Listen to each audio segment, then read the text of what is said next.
Hello, everybody! Hey! Hi. We cause Discord to spaz out a little bit, I think. Perfect. Good. Hard knock spice. Bet. So, welcome to Hard Knock Dice. Anybody new? Anybody old? Welcome back. We are going to continue our campaign into Eberron here. Does anybody want to volunteer for our recap from last week? Let's see. Sure. All right, Gandelwyn. So, I believe we began last week's session. We had a night of revelry and celebration after our victory over the demon and a couple of the human accomplices who were responsible for the kidnapping of the children of Flamekeep after a rousing night in which Bill, Artyom's dinosaur, defeated everyone else in a drinking game. We made our way to the main cathedral within Flamekeep to meet with the Keeper of the Flame, and on the way appeared to have been sucked into a dark, spooky dimension in which we eventually went through a building that led us to an even spookier area where we went to a castle and were met by, I don't know which direction you are from me on the stream, Brittany, but Kaushik led us to her Skelly Master, who told us that he needed us to retrieve the skeletons of his children from another being in this plane or just dimension. Otherwise, we wouldn't be able to go home. So we went and did so and did battle with a big ooze cube monster that could make simulacrums of people to also attack us. And after defeating it, retrieved the skeletons, took them back to the Skeleman, and he gratefully-ish sent us back home, despite the fact that we threatened him and said we would return to assault him. And that is where we ended the session after all of us, including Kaushik, had escaped said spooky dimension. Yeah, like a surprise party member. Indeed. Perhaps. As you find yourself thrust out of this portal, from the this haunted realm, you have boop boop boop boop boop boop. All of you standing around +1 now, as you are kind of in a back alley of back in Flamekeep. Weather seeming normal, blue skies dotted with clouds across, and back to its normal temperate temperature. You guys kind of look around, get your wits about you, kind of gauge what time it is, how long you've been in there. If it's messed with the time, doesn't seem like it's been that long. Maybe a 1 for 1, perhaps. Maybe like it switched to daylight savings time or something. Maybe. Oh my god, I can't keep doing this anymore. What are you talking about? Where's he at? Down there. The weird shit, the fighting. You're clad in a suit of armor that talks to you. What are you talking about? You are the weird shit. I'm the weird shit. We're all the weird shit. I'm just a dwarf. Oh, yeah, weird, normal. Speak for yourself, weird. Well, that's actually kind of fair. They're pretty normal for dwarves. This is a commission piece, thank you. But yeah, you're the one who made it, though. You're wearing it. You fight in it. What's Not willingly. What do you mean that's willingly? You put on armor. So difference. Okay. Flamekeep. So we have this lady now. Is she a bad guy? What lady? Oh my god! Why are you here? Yeah, why? What he said. You're nuts with weird skeleton man. Yeah, got the fire cannon aimed at Brittany like, oh shit. What? Creepy not lady. Contractually obligated to serve him. I can come and go as I please. And I'm pleased to go. I'm not pleased to have you here. Why are you not pleased to go before now? Why stay if you not have to stay? That place was terrible. So shitty. Terrible it may have been, but it was safer for me there. From what? I find myself beginning to question your sanity.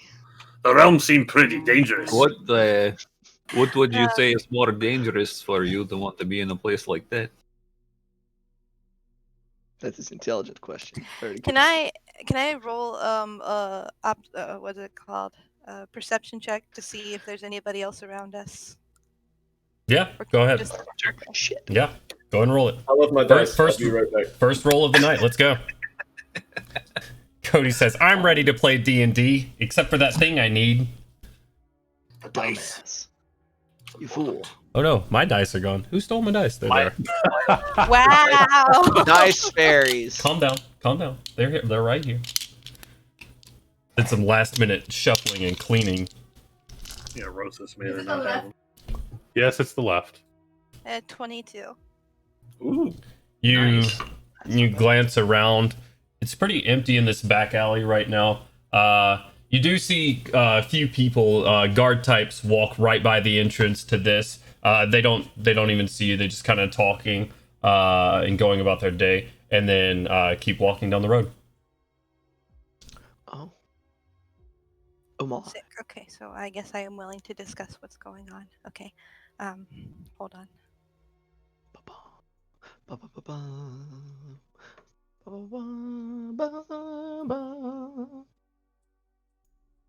Gandelwyn, chill out. Gandelwyn's having a moment. I'm sorry, I can't hear the music the stream can. I gotta make my own song. Okay, sorry. I am running, I suppose, from some very dangerous people. Oh, you'll join the club. Oh, Milo's I running. did. There's people. Milo doing the same thing. You suppose you're running? Or are you actually running? I am running. From who? Lord, I'd prefer not to speak about that currently. Well, you just kind of like kidnapped or helped kidnap us into some place with like a bunch of It's evil only dudes. fair. Maybe like I don't know, leap of faith, show of trust. Lord Aelfred did not actually inform me that you'd be brought against your will. I had assumed you'd be compensated for your time. I apologize that you were. He did. Do you know how to get back Shit. there? Oh, I- sorry. Don't. I stumbled into the haunted realm myself. Do you remember where you stumbled into this realm from? Good question. It's quite a trip. A plus. Kaushik, you do, but there was no significance to the place. This is not that place. You were not in Flamekeep when you stumbled into the haunted realm.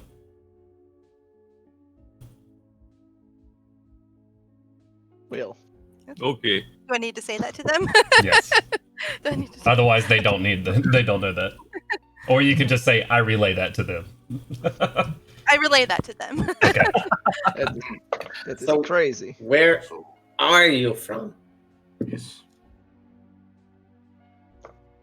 I am from Cape Butter. This guy is from Cotternath.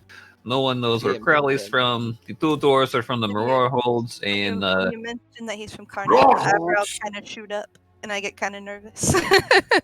in Milo here, I'll give him like a pat on the armor, nice little clang. He's from Sharn, way off away. It's a It might be terrible good. place. We should never go there. No, Well, you that's pretty much I anything. think we're going there next. Yeah, I'm pretty sure that's where we're going. yeah. Oh, fuck. We have problems to solve there. There are people who steal children and stupid gang members who are after you. We'd kill them and be done.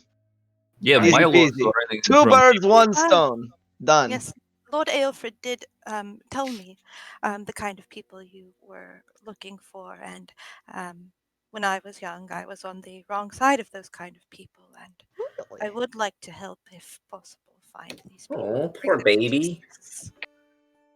You were hanging out with demons when you were young? That's a pretty crazy upbringing.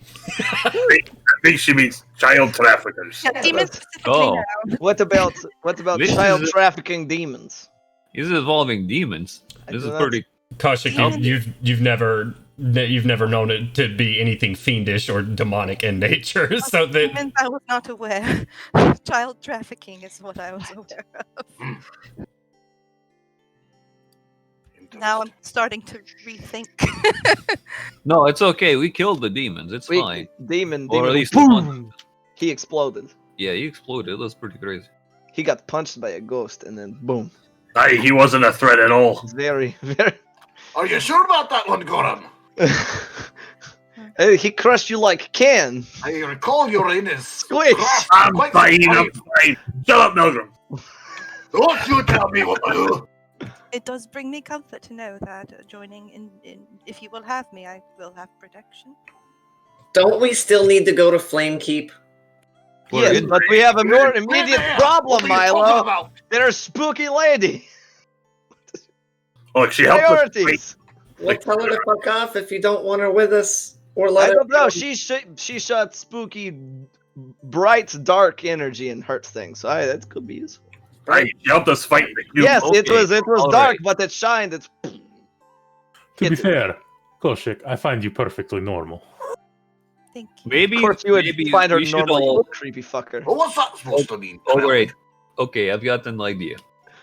All of us have a pretty not so great past, so we should get pieces of parchment, write down on them who wants to kill us, and then we just put them in a bowl, and then everybody knows. I have a fantastic past. well, I and- have no one after me. You know what? We pull whichever one we pull from bowl. That's the one we go kill first. Milgram and I are going to kill somebody, so Close Yes, enough. it's kind of Same Yeah, that's fair. This probably isn't the best course of action. Put in bowl. It goes in bowl as well. but we don't know where he is Would yet. that be a different bowl, though? Would there be like a grudge bowl? Grudge Well, that bowl. sounds like a great match. Does anybody else have grudge? Is it? It can't be much of bowl bowl. grudges. There can't Oh. be much grudge bowl if there's only one grudge. A fascinating have idea. grudge. Speaking of bowls, gentlemen, There's I plenty do of recall grudges we to go were now. discussing having a bite to eat. I am famished. That is true. We do need to eat. Yeah, but if we go to Grudge bowl like, sounds like a party food. what? Grudge bowl, like just off the top, sounds like, hey, this is what I'm bringing to the potluck. Grudge bowl. They bring grudge bowl. I was thinking breakfast food, like the best part of waking up. If grudge is in your cup, like I just if it's a like if a it's hash like a brown bowl bowl. of food, it's like That's a a bowl full of copyrighted jingle. caltrans. all right. Yeah, we just got copyright stricken. So you guys are gonna make your way to get some food. Where are you gonna be making your way to? We eat on the way. Get food you Yeah. can carry. I assume I we're want very, to talk to little girl who is in Flamekeep. Flamekeeper. I assume we're very close to the question. market. There's plenty we can just pick up from a stall. Street meat. Okay. All right. You guys make your way back to the market. Takes you a couple of minutes to get there as you're just kind of walking through. Kaushik, I don't think you've ever been here. This place is pretty incredible. I mean, there's just like religious symbol imagery everywhere, and just gigantic white stone cathedrals. It's pretty awesome. Okay, I saw it. As you guys make your way and you start to hear the hustle and bustle of a port market, you walk up. Gandelwyn, you the same man that you saw earlier in the week is still there, still slicing off of this large meat tornado and handing it out. He's got a little bit of a line right now, but he is like handing out just plates of meat and like grilled onions and peppers with it this time.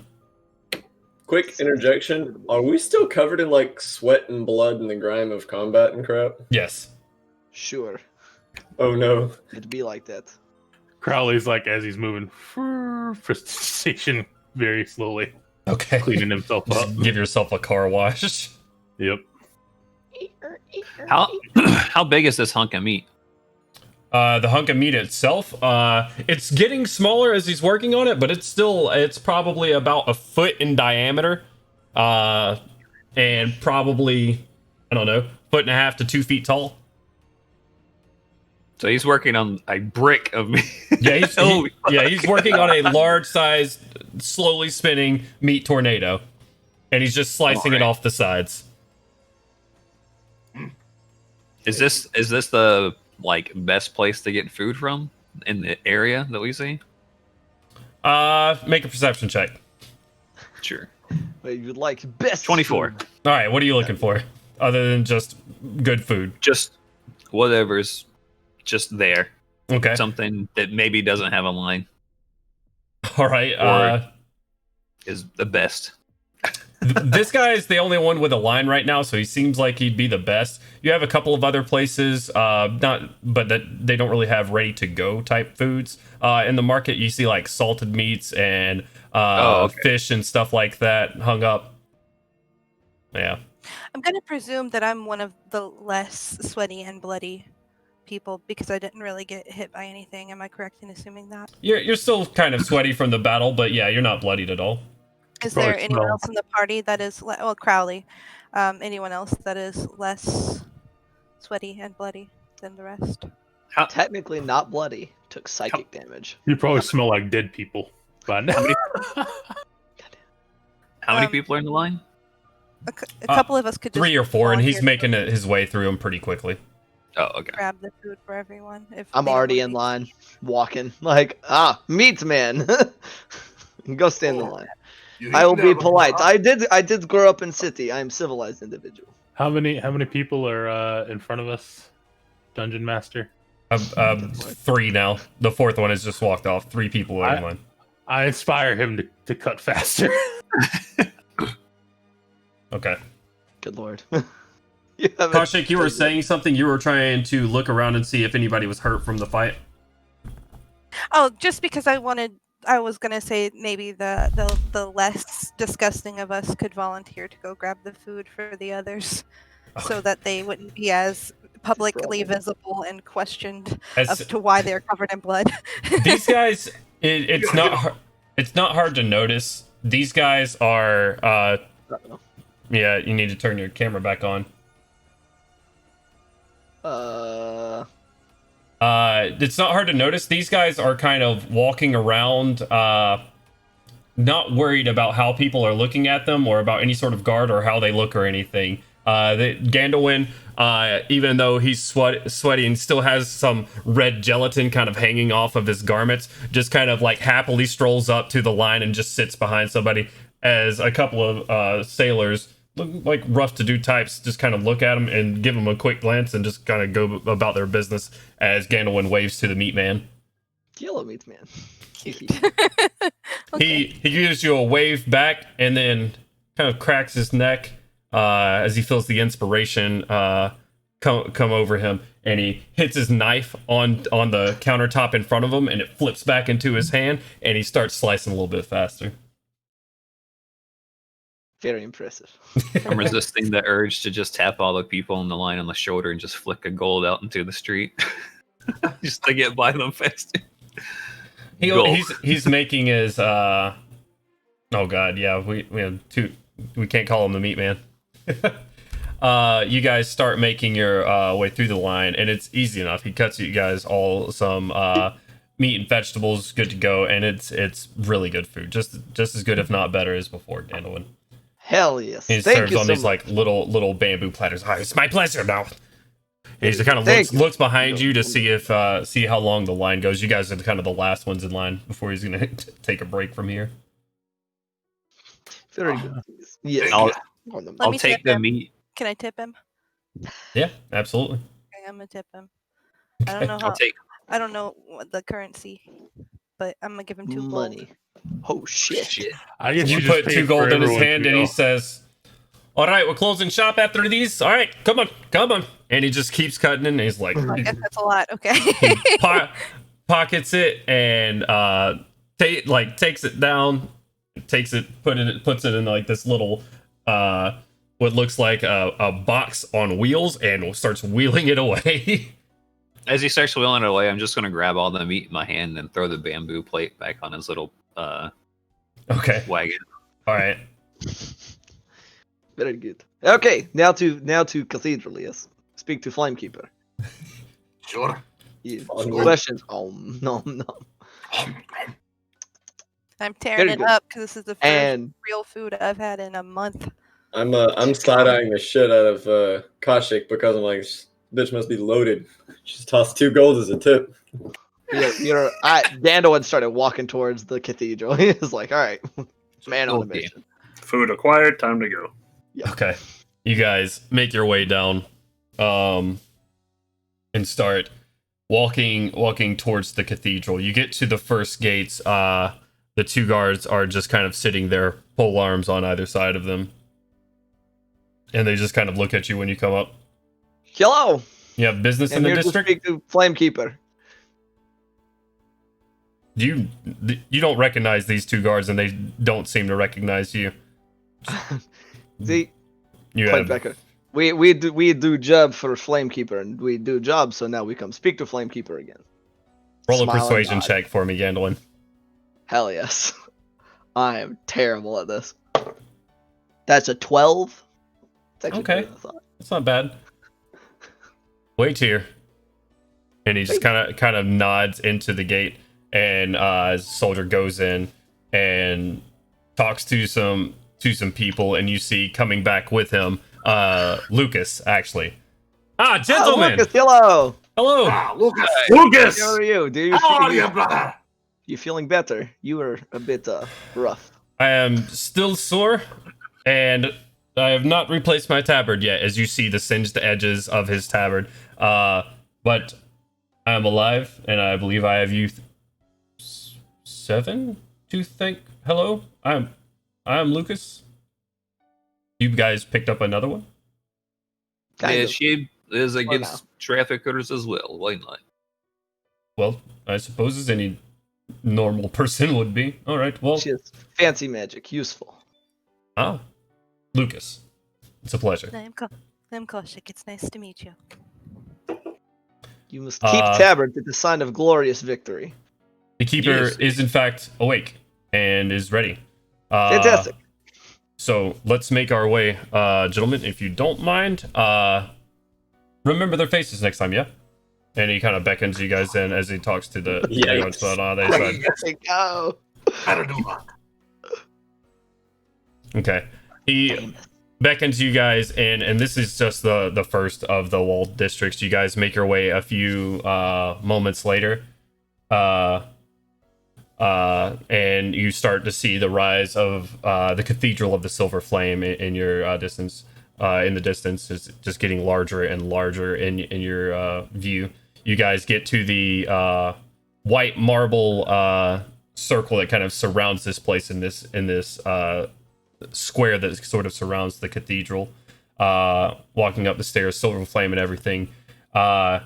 You guys see the keeper in her raised seat, sort of above this, still speaking with one of the members right there in front of her, and just sort of talking. Doesn't seem to notice you're present quite yet. Let me get. How are you guys walking in here? Side by side in a line. What's it look like? I basically kept walking as soon as they were like, yeah, you guys can keep proceeding. So unless anybody had caught up with me. I want to be next to Lucas. Okay. I'll be standing on the other side of Lucas. All right. Let me get Gandelwyn, Gorham, and Crowley. Make a dexterity saving throw. What? Huh? Boss battle. Why do I hear boss music? That is a 21. Okay. Oh snap! 17. 8. Is Oh, that actually, like plus no. 3? 11. Oh wait. Hey. Oh wait. Gorham is there, right? Yeah, Gorham is there. Oh, that's a 24. Okay. Oh yeah, that's right. Hell yes. Well, what's your We total do come beat to with David, that, though. Crowley? 21. 21. Okay. Do I need to roll something?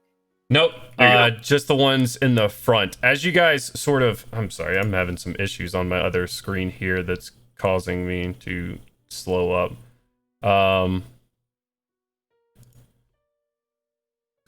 As you guys start walking up these steps here, those in the back hear it before those that are kind of leading, and you hear as large footsteps just start pounding in behind you, and you move out of the way. You see this 6-legged beast, looks like it is on all 6 legs, dark brown, thick, leathery skin with 4 horns sticking out on either side, a gigantic maw of just serrated teeth all the way around, gigantic claws on either side as it barrels past you. Gorham, what was your total? 11. Oh no. Take 2 points of bludgeoning damage as it shoulder checks you. You not being quite able to be fast enough and hop out of the way, as it shoulder checks you into the stone wall and it starts charging towards the keeper.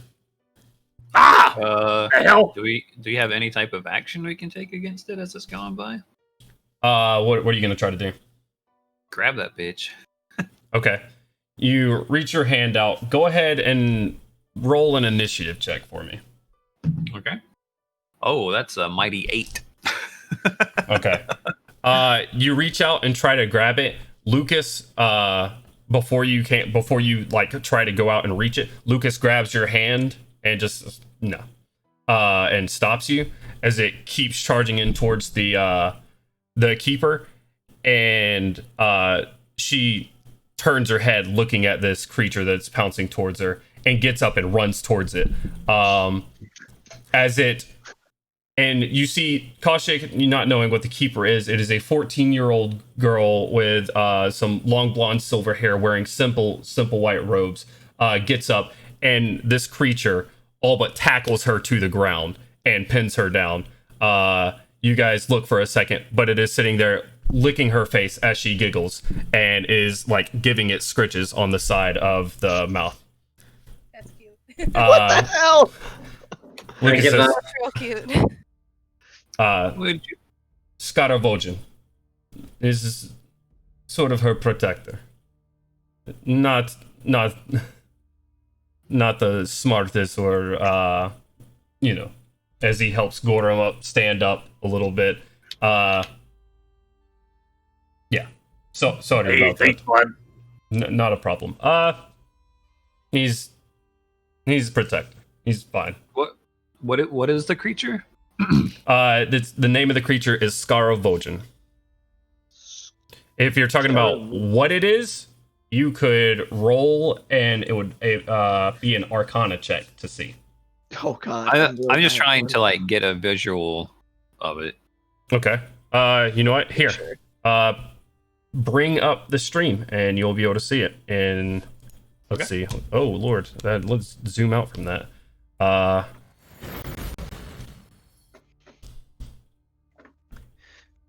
Oh, that thing's spooky looking. Oh gosh. Well, at least it doesn't look like a cat. No, it doesn't look like a cat at all. It's This spooky monster. yeah, it looks like everything out of your nightmares. Does But- a 16 tell me what it is? Let's see. They don't dream. You think on it, Milo. It's not really your forte as far as arcane research goes. You're not quite sure what that is. This is fair. Yeah. That's a scary protector. Well, Very big. yes. Lucas says, as she's just right now in the middle of this cathedral, like large sounds as this thing is just soaking her in saliva, and she is just like giggling on the floor, scratching its chin. Okay, well, Should we Cool. proceed? Ma'am, Keep walking. ma'am. Flamekeeper, hello. She kind of pulls his head to the side. Oh, get off of me! And she pushes him up, and she sort of stands up, and she says, "Go!" And he runs and just sort of like clumsily slips on the stairs going up, sort of towards the back, past the chairs, as the rest of the cabinet's just kind of sitting there, like this has happened before, and it will keep happening, sort of deal. And It's a big puppy. writes itself. He's the best. He's very large. He has horns. He does. He- He's very Again, was sweet. basically ignoring the other pat rest of the council. Gandelwyn on the shoulder. There. He So has horns. we killed your human traffickers, the ones that were human that were involved in the trafficking. There was also a demon. He is also dead. Then this is the great evil I saw. And you've destroyed it. It was not very great. I do not It know was if you can very say it fun. was destroyed permanently. He exploded. What do you mean? Yeah. He was forcibly relocated. Just because something explodes does not mean it is dead. I have not seen anybody explode and be alive. Yeah, That we is have to from go the like realm, Gandelwyn I with would this say. one. Never seen something explode and just be like, okay, well, I'm all right now. Yeah, exactly. See, Artyom knows. That is weird. I have been exploded before. Liar. You've never worked in a dwarven mine. I do not believe you. People do not just explode. This is not normal. I don't know if you guys are fucking with me right now. How can you explode? This is bullshit. I like that this conversation is going on right in the midst. It's just like, I'm sorry, Flamekeeper, but he is lying, so we must figure out. She's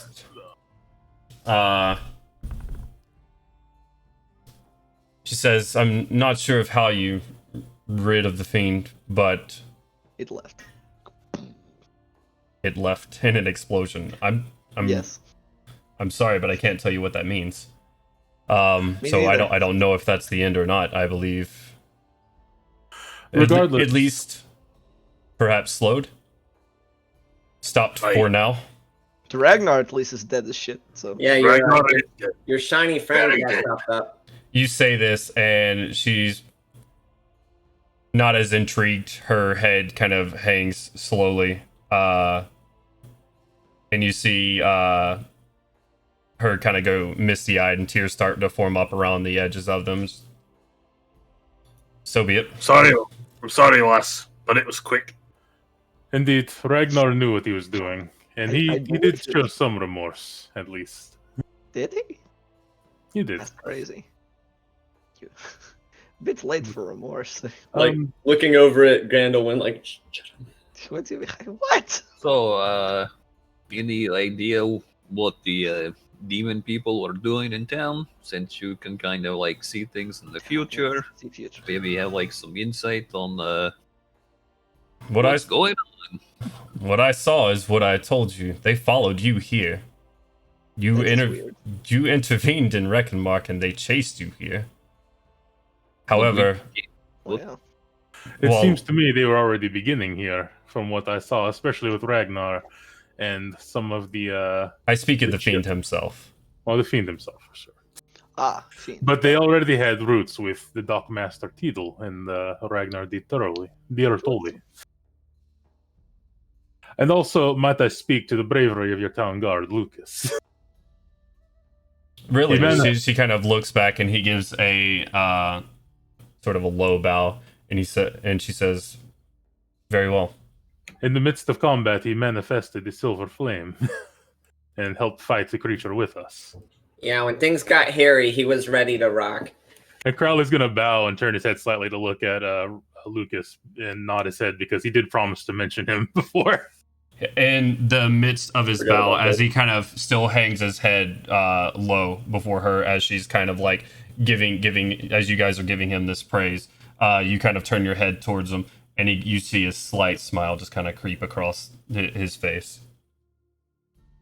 Yeah, Lucas is a good guy. Less uptight than a lot of these other fellas. It is my pleasure to serve, Keeper. Oh, not too not uptight, I guess. Sorry. Crowley will rise back up. Of course, you know, as I'm sure you know as the Keeper, there are far other institutions of their work in other parts of the country, and I at least must see to them personally. So my time here is very short. If there is anything further I can do for you, there are some other things I might wish to procure from you, Keeper. Procure from me, specifically? Well, with your permission. Speak your mind. There is a ship in the dock that has been used to transport the children around the country. I was hoping to make use of it, perhaps lure them into a false sense of security. And as I move from dock to dock. Well, as it seems you've helped us, as well as yourselves, but you've absolutely done a great good for this city. The ship is yours. Crowley will thank you, Keeper. And thank you. Hopefully, the next time I visit this place, we will not bring such trouble to your doorstep. Let's hope not. And you have premonitions sending us somewhere like north or like southeast, right? I have not had any more visions. I apologize. These come in waves, and when they come, I voice them. I have nothing for your future, Milo. Out of character, I know one of the party saw a picture or was talked about Ragnar being with a brown-haired girl. Was that you, Kent? Yes, that was Artyom. Yeah, I'm very curious if that was just the keeper who died here or something else. So, there's Yeah, a child unaccounted for. I was gonna bring that up. Okay. Just kind of sitting there. Go ahead. I was gonna do. You know if Ragnar had any family in the city? No wife from what I know, and his mother and father, I believe, somewhere in the southern farmlands. As far as I know, it's just him. Would ride horses with him? A smaller girl, brown hair. She looks kind of confused at you. Gandelwyn's also looking at Artyom. I will look behind me. What? Yeah, I spoke with his horses. They said that they sometimes rode with a younger girl with brown hair. Sounded like they're speaking of another human. I'm sorry, I don't know of who you speak. There is more, Curious. I think. I will turn to the room. Anybody, small girl, brown hair, here by justice. No of them. Just any girls with small brown hair. Shoot in the dark here. So they always get quiet. You've got to voice this out, and they stop their conversation. The people behind the keeper stop their conversation and just go look at each other, kind of shrug. I mean, you just want every brown-haired girl in the city. I don't know what you're asking here. I mean, if anyone's seen one, right? Associated probably with Ragnar, that would be extra useful. I trust Artyom, and for certain, there is more to the fall of Ragnar, I think, than we were able to than met the eye, at least. This is very curious. If there are, 8,000 young girls in Flamekeep, and 500 of them have brown hair, that narrows it down by half. So, yeah, if you want to get all young girls in Flamekeep and with brown hair, I'd like the question, though. That takes a very long time. They kind of look at you. I don't believe that's how we'll be spending our resources. Well, I mean, it's your corruption, so... God, Well, surely, and we've used you as a tool to rid of this corruption, so if you wish to walk out of here and find this girl, we would be very much pleased to hear the results. Ragnar's home, at least you have for a while longer. Perhaps you might find traces of pictures, perhaps, of this girl. As I said, we must leave soon, but we will keep an eye out for perhaps this lost girl of Ragnar's. Indeed. The keeper speaks up. You have the boat as our thanks. Is there anything else before you go on your way? Where are your next steps? I would ask questions of you, Flamekeeper, Yes? if you would. And he's gonna, I don't know how close we're standing right now, but he's gonna kind of close the distance to about 5 feet apart. Okay. From the flame. Walk a little bit closer. Yeah. You see one large brown head kind of stick out from a back door and just kind of looking her in your direction. He's just not gonna notice. He's just paying attention to the keeper at this point. Okay. He'll walk up and say, it was directed by one of your church tenders. You may be able to answer some questions for me. Okay. Does this, and she kind of looks around, What? does this need to happen privately? He's gonna look around and be like, If you don't mind, yes. Are the rest of you fine here? I'm We good. are at your pleasure, Flamekeeper. Can I get some water? She she doesn't. She beckons towards Gandelwyn and walks on. Not really. And you feel a slight pat on your stomach, Milo, as Lucas has backhanded you in the stomach a little bit. Like, what are you doing? So you got food, but nothing to drink? So Why- there's a really interesting thing. I was drunk on that boat the other night, and it's got one of those things like a latrice or whatever in the bottom of it. It's like a grate that you can pee in, and it like comes up and like washes it up for you. It's very interesting. Huh? Crowley, you know what he's talking about, and this is not the function of it. Our team, we will speak later. And our team, and Crowley is going to maintain honorable silence before he commits honorable suffocate. Okay, Gandelwyn, she leads you back to the same room that you, the six of you had been in before, this Chamber of Echoes, where she had originally given you the vision.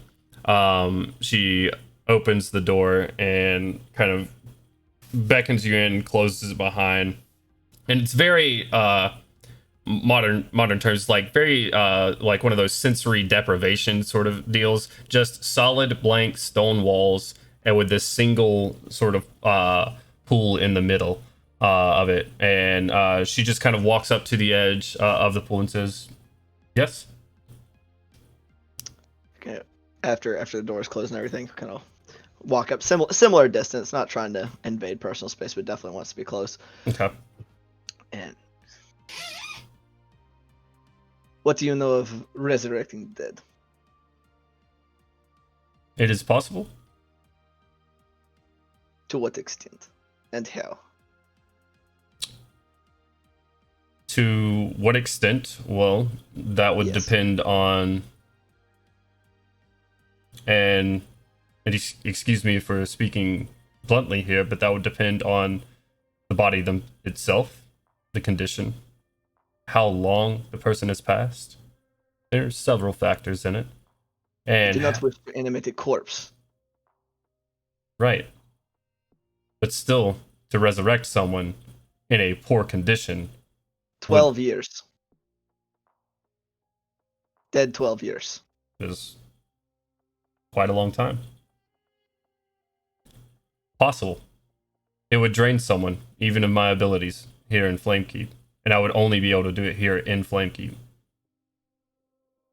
And she says, this is what you're looking for.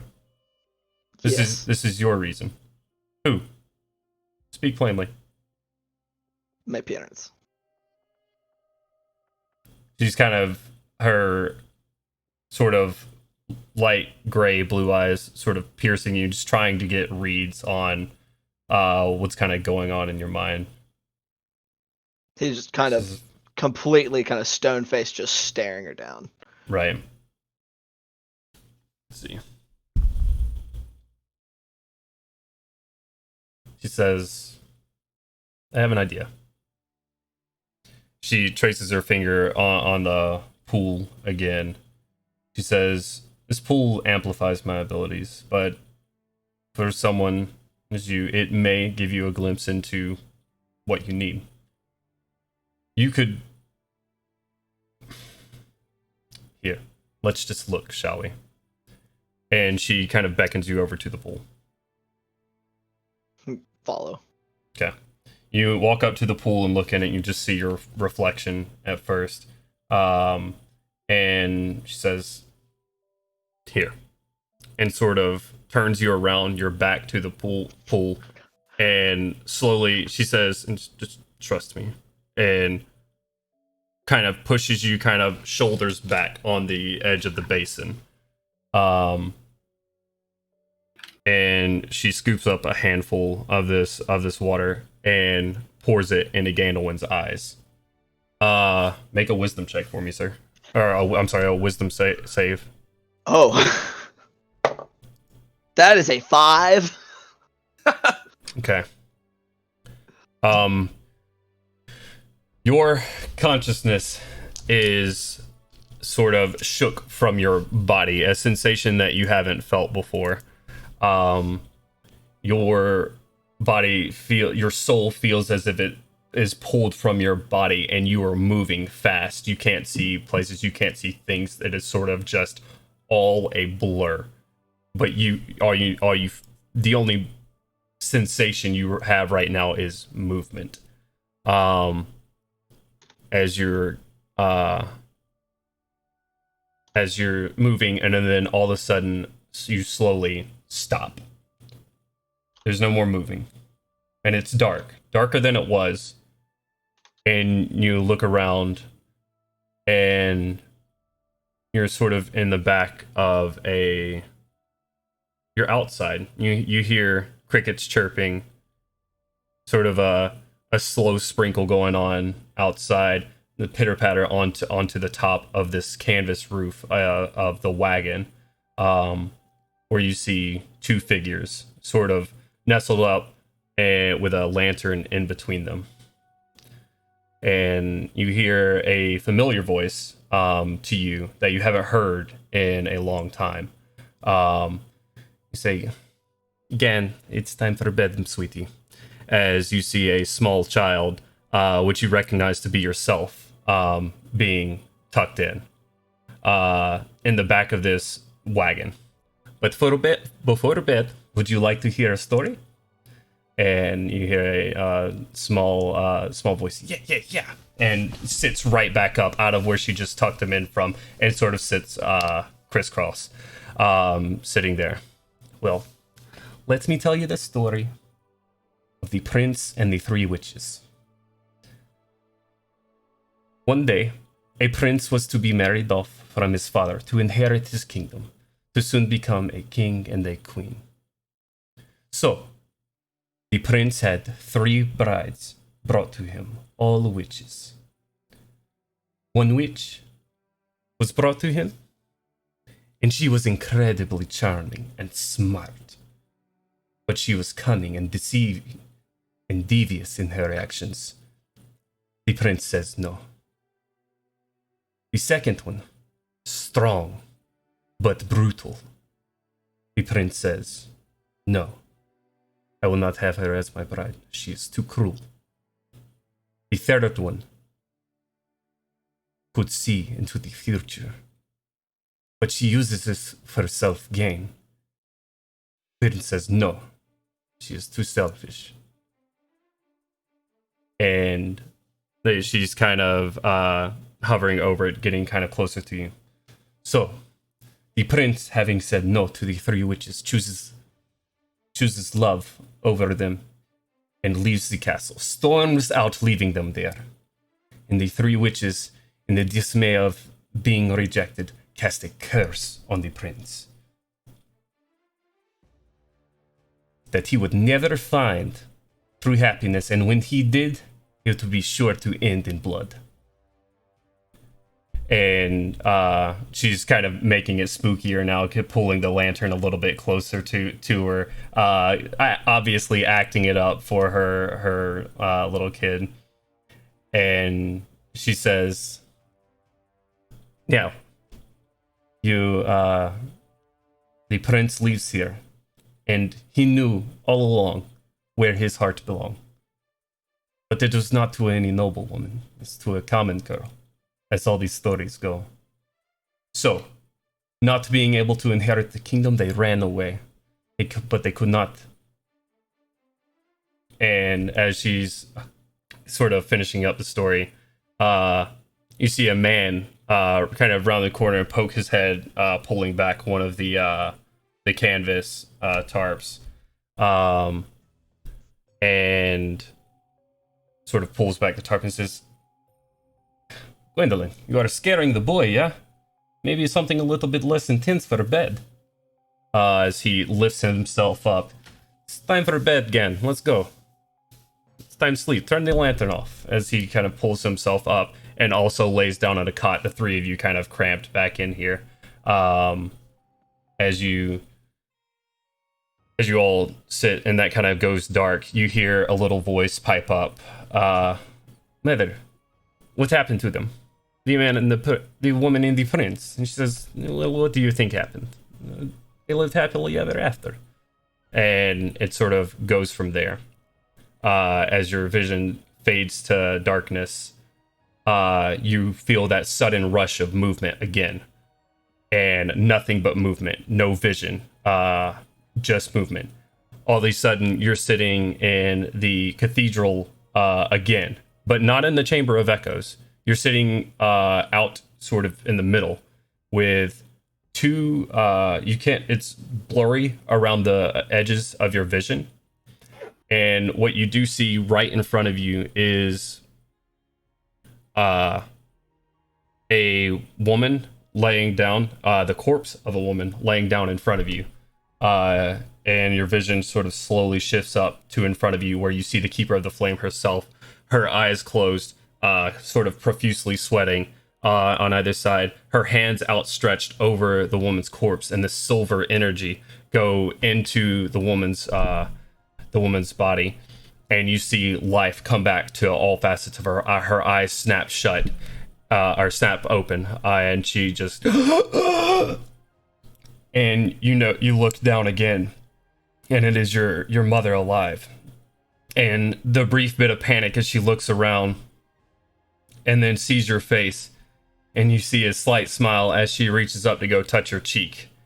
And then just as rapidly as she had come to this life, she starts as if she cannot breathe anymore. And you hear your own voice crowd, "Mother! Mother!" as she tries to breathe, and you're sitting there holding her, yelling for help. And her eyes go lifeless again, and her hand falls from your cheek. As your vision rushes out of that moment now, and you find yourself back with your back to the pool. Sweating incredibly profusely, taking 6 points of psychic damage as your vision rushes back to you, and you snap your eyes awake. The Keeper still just kind of holding you there and holding your wrist steady.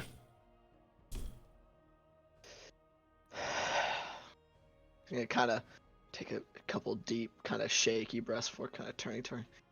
She sits you down kind of against the basin as your legs kind of bow down, and you're kind of you feel weak. You feel weakened from this. And she takes your kind of rough and tumble hair and brushes it out and holds a hand to the side of your head and heals you for 16 points of damage. What was the purpose of that? To show you what you needed to see, I suppose. That showed me nothing of what I need. You said you can resurrect them. I want them to be resurrected. I can. I did not lie to you. I don't know what you saw. He's nod. What is the cost then?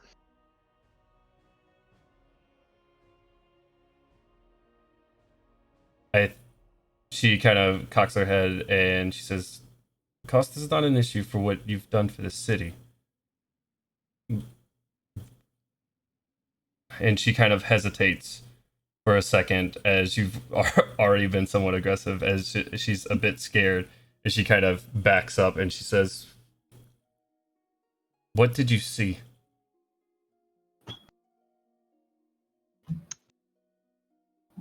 He saw them. Back when I was small. Telling me a story before bed. It's a tale I heard many times throughout my life, but it's not important. The tale of the prince and the witches. But then it changed. And showed you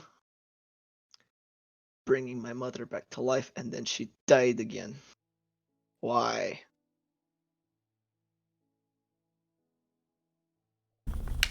She kind of turns her head. She says, once my abilities are nothing to be trifled with, especially in this city. You saw yourself here? It's here in the. What did you say? It was in the courtyard, in the main area, I guess. There's very few things, very, very few things that could stop that. Magical means, curses, magical diseases. I know not of what your parents. And she kind of stops herself from speaking out the word. I don't know how they left this life. But you may need to retrace some steps, especially if the flame showed you past first. You just kind of look a bit confused for a second. They were killed by bandits. There's nothing magical about it. I simply want them alive. Yes, I understand. I do. I just don't want you. And she stops again. I don't want what you saw to come to fruition. These things are not written in stone. You can change these things. But you have to change it. It's not something you can be pig-headed about and try to force your way through.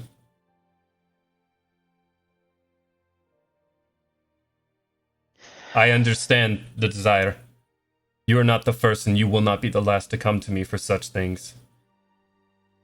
Typically, I would only offer if it would serve some purpose. And the flame would have showed you nothing if there wasn't.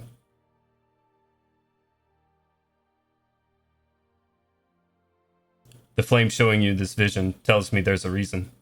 There's a reason to do it. But I don't want you to be disappointed if you just go ahead with plans as they are. You're upset, I can see it, and I am sorry this isn't the news you want to hear. He's kind of looking around back at the fortress. You are the first person to give me any kind of real answer. I need to know where to go. I need to know what to do. I have no knowledge of this. I have no magical knowledge, no religious knowledge. I've told you what I know, and I apologize it's not more. I do. Gandelwyn, I know this is upsetting, but if it was not meant to be, again, you would have saw nothing. There is hope. You've been granted with knowledge to change it. The knowledge that it wouldn't work, to begin with, is so great. And it showed you your past for a reason. Go over that. Yeah, very happy with Karnath. Shake his head, very well. Very Thank well. you. She just kind of... more than I've had to go on in years. She kind of doesn't say anything back and sort of just nods her head lowly at you and says, I'll leave you here. Collect your thoughts. Get yourself together. I'm going to step out. Let me know if there's anything else. Thank you. She sort of stands up from where she's left you sitting on the basin and steps over to the steps over to the door, opens it, leaves it slightly cracked when she steps out of the chamber and walks down the hallway. Okay. He's gonna sit there for a minute before kind of I got intense. pull himself back up by the basin because he has no respect for religious implements. Just gonna water from the basin, splash. Okay. You, Gandelwyn, second guesses it for a second when he goes to splash it back in his face, and you do it. And I do it anyway. Yeah, you do it. It washes your face off. No other effect. We're gonna Yeah. start today's session off emotional as fuck. Yeah, thanks, Jones. He just sit there for a minute, and after the fact, just take another deep breath and exit the Chamber of Echoes. Okay. Back to the rest of the party. It's very hard maintaining a straight face.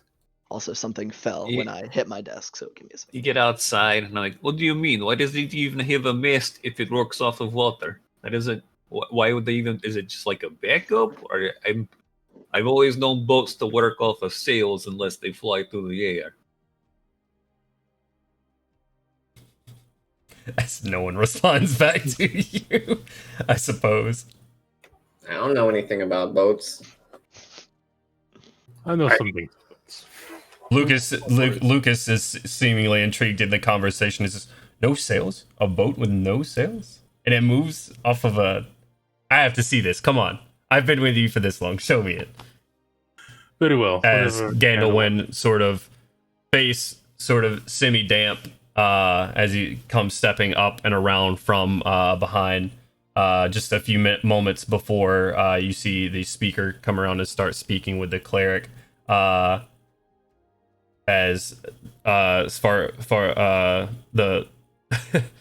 Svargogen sort of comes up behind her, and she's just sort of petting the dog's chin, like from over her head, as it's just like looking over her shoulder. She's having a conversation. Gandelwyn, you okay? Just kind of takes him a second to respond. Yeah, seems fine. Okay. You've plans to consider. Insight check.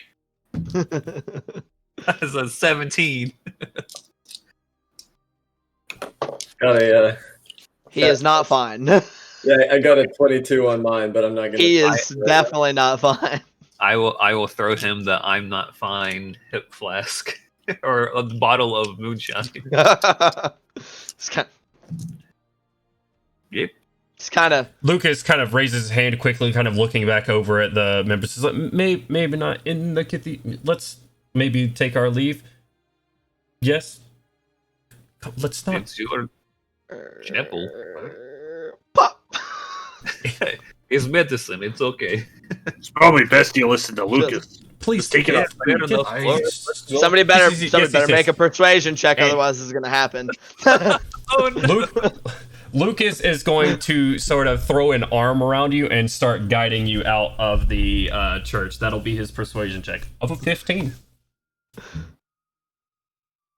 I'm not sure what you roll against that, but You could roll a wisdom saving throw against it. I'll give you a wisdom saving throw. that's just the nat one. Yeah, he got me out. Very persuaded. Lucas Just kind of throws his arm around you, just sort of grabs the one arm that the bottle's in, and just kind of like as you're kind of walking just in your own thoughts at the moment, he kind of leads you out. And he says, he takes Artyom's hand and says, "You have him from here?" Yes. And goes back and turns around back into the cathedral. You see him sort of slowly walk up to the keeper, and you can't really hear their conversation from here, but he sits there, and then before leaving gets onto one knee, bows, and then stands and starts leaving. Crowley's going to be waiting for him to move up. I trust everything is well now. I followed Gandelwyn out. So. Okay. You guys wait out there a moment while they have this conversation. He hasn't quite made his way back yet. Yeah, well, just waiting for him to reach me before turning to leave. Okay. swig. I trust Crowley to take care of all of Make a Constitution saving throw, Gandelwyn. yeah. An 11. the liquid hits your tongue, and as you attempt to muscle it down and swallow, you do this like this aerosolized mist of like alcohol just out into the ether. Just it did not go down. Just looks at bottle, looks back at Artyom. It is medicine. Yeah. See, I would like a medicine that I can consume. You feel Fire. your Trade out. you feel your tongue and cheeks start to go semi-numb. I still have that alcohol, the cheap clear gnomish alcohol. Right. Okay. Yeah. So You offer that out. yeah. Okay. How many bottles do you just keep with you, Artyom? Generally not too many. They go pretty quick. I Take a solid swig of the gnomish.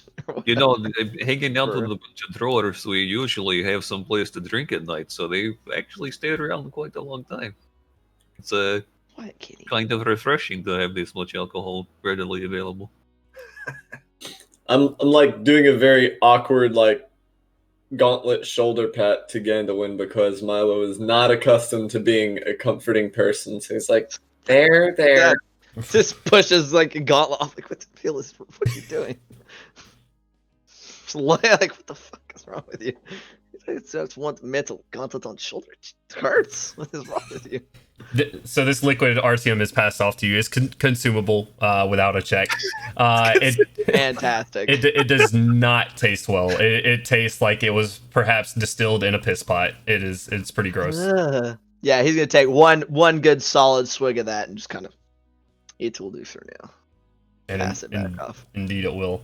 As you guys are sort of conversating here, Milo awkwardly trying to pat Gandelwyn. Lucas walks out, sort of with a half-cocked grin as he's walking out with his helm under his shoulder. Well, Good news, I trust, Lucas. I did promise you, after all, no? indeed you did. I am to be considered for Templar of Law. As I So- thought. Oh, congratulations. all I was right. hoping my recommendation would help with that Someone, now open position. someone deserving of the title for once. I mean, I do support the election of people that don't want to murder and traffic children, so. Yeah, this is good for Flamekeep. Come. Very And, good. in celebration, let us check this boat. Also, we have 1,250 gold from you from the big old demon chest. My lord. Okay. Boat first? Yeah, sure. Yes, we can Sure. divvy up. Yeah. Come. He sort of still just all the way there. He is grinning almost the entire way. He is very pleased with what's going on. As you guys I will definitely implore him that he should never get another tabard. That, like, he went and fought a demon, used the flame, and got burned in the process. Like, that should be his one tabard for the rest of his times as, you know. he sort of pulls it on his chest, sort of straightens it out, the sort of charred edges, and he says, "You know what? I think it might be a wall piece." And It and- is improvement on the list. It's definitely a rugged aesthetic. I'll keep this one around, but if things go my way, I may not have use for this insignia anymore. There may be an upgrade in my future. Don't let the power get too much into your head, Lucas. You only did these great things being who you are. All right, we go to the boat. Wow. or what? We are going yeah, to the boat. yeah. You guys are walking right now as you're just sort of having conversation. I want to stop and get the Carfax. As you guys are walking through, he says, "Gordon, I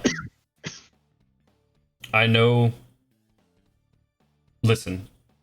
And he sort of kind of like walks to the other side of the party, walking to your side. He says, "Ragnar was not a good man. in the end. But he did so faithfully for many years before that. I'm not sure what tarnished his soul. I'm not sure why he did what he did in the end. I do think that he deserves to be buried with respect. Would you mind if I took his sword? Hey, you can have it. That's no problem. I appreciate it. As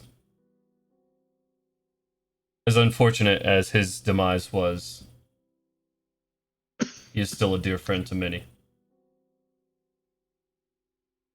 And he just kind of nods his head and pats you on your armor-clad shoulder, and he says, "Thank you again." Hey, no problem. Darkness corrupts for whatever reason. Whatever reasons he had. But what's done is done. Indeed, it is. Milo's got a lot of feelings on the matter, but this is none of his business, so he's going to keep them to himself. Okay.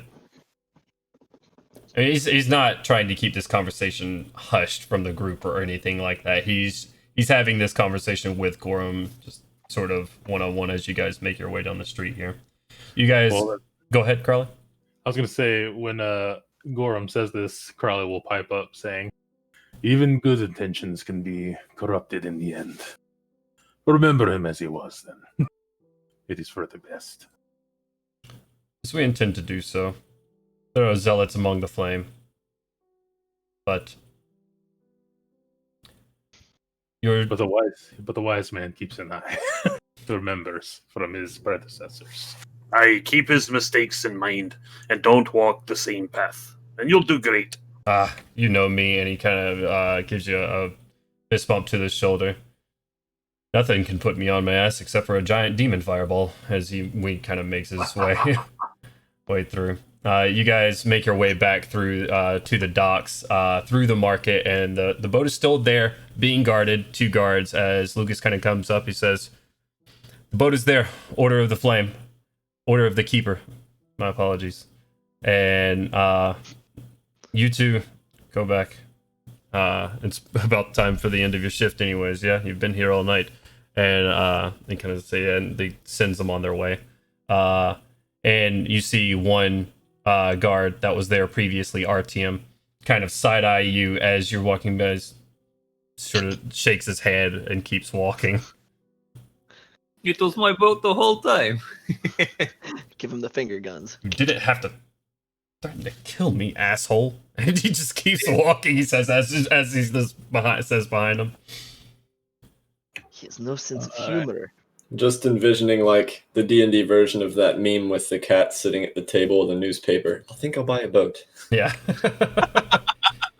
And you guys have an awesome boat in front of you.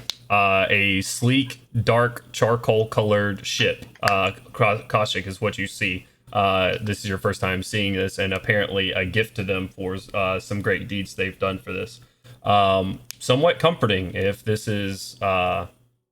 you being among them, you can kind of just tell by their looks how competent they are. A lot of them, just donned in their gear and their battle scars, but they're obviously more than even meets the eye to all of them, just from what you've gathered in the past 15 minutes. Like, you've met what is the equivalent of the Pope, all and gone through the city and gained a ship. There's a lot going on right now, but yes, no, it is an awesome ship. Dark charcoal in color, the red mark still at the front of the ship. You guys here, when you step onto the boat and step down, no mast, no sails, but you do hear that sort of just running water sound below deck. So Crowley is going to untie it from the dock and make his way up. You're gonna untie the ship from the dock? We're leaving now. We're gonna give it a little testy test before we do anything, because that's what Lucas wanted to see. Okay, Lucas kind of comes up on the ship and starts rubbing on the ropes. This is nice. I feel weird for what it was used for. Think instead of what, and he just kind of cringes a little bit. think instead of what it will be used for now and in the future. I vote we rename it. I think we should name it Justice Trafficker. Because now it traffics justice, not children. We'll consider that Good idea. another time. But, It's very clever. Lucas pipes up and says, "Very creative." Fist of justice. Crowley is going to move toward the wheel, and let's see. He's going to whisper Orisha, the word given to him by the former captain. Okay, you whisper Orisha, and the boat around you disappears.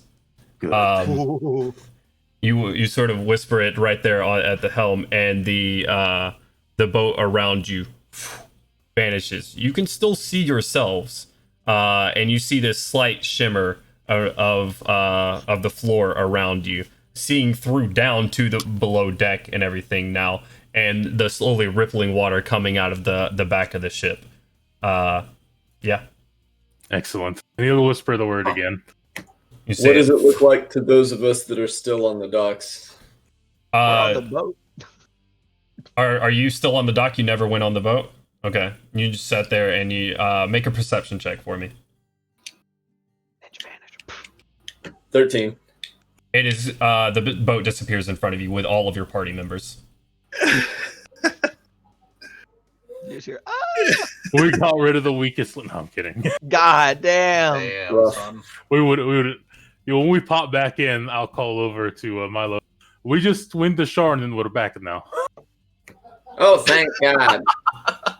No, we didn't. Thank- We were right here. Hey, God. What do you mean? But anyway, Not even move. Gandalf, it's a joke. Bye, I'll take the gold. This is a terrible joke. It's not even funny. so let's see about getting this thing to move. Is there any kind of thing by the wheel or anything at all, Jones? You kind of look around. You don't see anything by the wheel currently. Mm-hmm. It's there. It's mounted. You have a sort of a crude compass right there, and on the other side, that's it. There's that compass right there. It's an automatic. not a Right, stick. it's an automatic. Yeah, so trying to figure out how to get this thing to move with the water thing down there. I know it just goes. Make an Arcana check for me. Man, I wish I had certain things. Let's see.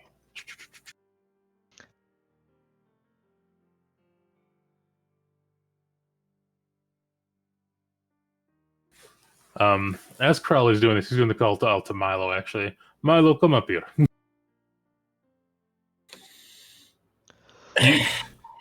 Coming. Right. You make your way up the plank. Yeah. This is a boat. There is a Right, magical... what? Aren't you some type of engineer to make this armor? It is magical in nature. It should be able to move without, any wind. We are trying to discover how to make it work. I need your aid. You should recognize some of the arcana in the ship. Okay. Either make a Arcana check separately or one with advantage. I'll give Milo advantage. Okay. I inspire him. I will guide him. 23. 23. Okay. Milo, you kind of look at the steering wheel. You don't really see anything here. You ask where the device was and go down below deck. You kind of see it and you pull back this cover it has over it where you see those kind of arcane runes on the grates themselves. And you kind of look at them, push them back, and come back up deck and you go, Aquilus. And the boat starts to drift forward. All right, Crowley's gonna take hold of the wheel. We're moving. Your guys are moving out. You're leaving the shore. And Luke says, we're coming back. A small Correct. circle, Lucas. A small circle. All right. Yeah. No worries. I'm not worried. You're worried. I'm not worried. We deal with kidnappers. We are not kidnappers. Right, yeah. A water elemental. I was just laying there again. I'm not a fucking sailor either. I have no idea what I'm doing. This is why we don't have sails. You do not have to sail it if there are no sails. Aye. He makes a point. It's the Whatever. smartest thing you've said all day, Gandelwyn. Whatever necessary voice commands to like keep it slow and in a circle. Okay. Actually, screw that. I'm just gonna tell Crowley the voice I command. know. I know. Oh, well, thank you. Just tell me all of them right now. So there's two commands. It's Aqua Luz to keep it going and Alto to make it stop. As to stop moving, and you gather as you're kind of moving along, Crowley, that once you start going, it is more of a mind connection thing. So your speed will at a cap, and I'll get you guys the sheet after this session. At a cap, but it is the speed can vary based on what you want it to. Very nice. Yeah. All right. Well, yeah, after doing a wide circle, we're going to come back in and he's going to stop. Well, we'll see how quickly it stops because it's a water elemental, so I don't know if we got like the pinpoint brakes or we can glide in. It's still water, so you stop it, and it takes a minute to slow you down. So it's not like it just stops on a dime or anything. I wasn't sure how the water elemental would interfere with that process, but yeah. Right. So Crowley's going to turn it around, tell it to stop, and then drift back into dock, like after slowing down beforehand. Okay. Yeah, easily enough, and Gandelwyn, prepare to throw the rope out to the dock. Okay. Tie us in. You can He make will the jump. do his best. Yeah. Oh yeah. If it's Why? yeeting your way onto the dock, yeah, I'm like, all right, As sure. I see Gandelwyn getting ready to jump, I'm gonna be like, no. What Just do you mean? fly over. Spoil sport. I'm gonna jump anyway. Make an acrobatics check. Oh. Malcolm, don't let Malcolm, don't make them look. Don't let them make you look 21. bad. Oh, all right. Are you jumping as well? Yes. Shit. Roll an acrobatics check for me.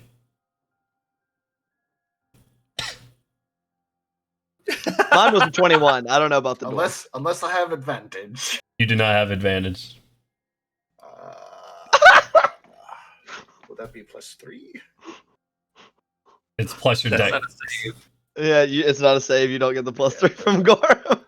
8. So Eight. I'm sitting there like looking at Gandelwyn, who like I was like, no, I've got it, and he just jumps anyway. I'm like, and then I hear a splash on my other side.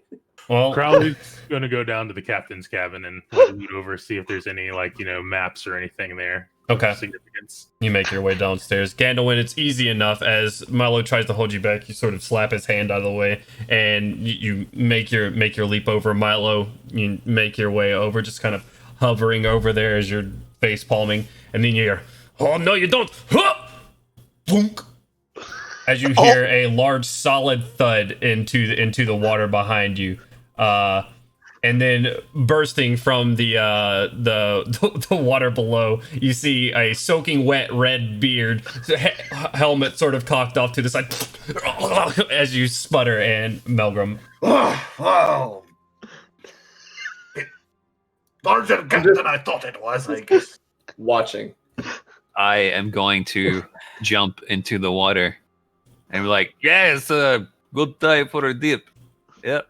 And try Well, to. I guess I wasn't so messy. Malcolm. Cam's gonna give him a thumbs up. It's an A for effort. I Whenever needed to clean off anyways. I'll send a message to Crowley saying that I'm gonna head back and start prepping our stuff for travel, and then head back to the inn. I appreciate that, Milo. Thank you. All right. Crowley, when he gets into the captain's cabin, is going to just like look around, and then he's just going to, I guess as the camera veers away, he's going to remove his mask and put it on a nearby desk. Okay. You set your mask down onto the desk, the same face that you've been giving everybody else this entire time. Sort of crack your jaw, and just an odd moment as you see the mask that the face that you've been presenting to everybody for quite some time now, sort of just staring back at you from the desk. You look around in the chambers. It's fairly bare as it was before. There is a small small bed in there. You look around for a map. You do find a map of Corvair itself. Large map, fairly well detailed. No markings on this map, but sort of it's got just your standard fare entire map of Corvair. So you can mark that in your inventory if you would like, or you could leave it on the boat. Yeah, I will hold on to that. I'll probably leave it on the boat, but also if there's a deed to the ship, I would like to just go ahead and grab that if he left it in there, like captains would normally do. I don't know. You look around. There is no deed to the ship. There's no official, there's no sort of mark of ownership or who it was owned by. Nothing like that. Okay, because I wanted to see if there was a port this thing originated from. Right. Makes sense that there is none. Crowley will hang, after he's done searching, put that mask up on the wall. I'm sure there's like a little hook or something. Just mark that room. Sure. And then he'll put on a different mask and step outside. And he's going to get that boat registered here in Flamekeep, at least for official purposes. Okay. You go and talk. There's no new. There's an interim harbor master that you find. A taller humanoid, sort of just dark brown skin, sort of like large mustache, and as he's going around helping people sign in, you can, and just for the sake of brevity, we'll say you get it registered with Flamekeep from the port of Flamekeep. Who do you mark as the ship's owner? Myself and the crew. I'm debating as owner, the circus name we gave them earlier, but I put all of our names down under equal ownership, but I mark myself as captain, just in case. Not for captaincy, but just in case they have any questions of legal purposes, they come to me, etc. He sort of looks at it and he says, "Listen, it's better if you do these things with a company name of some sort. I'm going to leave the name blank for right now." Here you go. And he hands it to you with the origination of Flamekeep, but the owned by is currently blank. I'll wrap that up and tuck it into, my little pouch on my belt. Okay. All right. Taken care of. And I'll let whoever, and then I'll make my way back to Matilda's and wherever. Try to meet Milo and let the rest someone else do something. Okay. Yeah.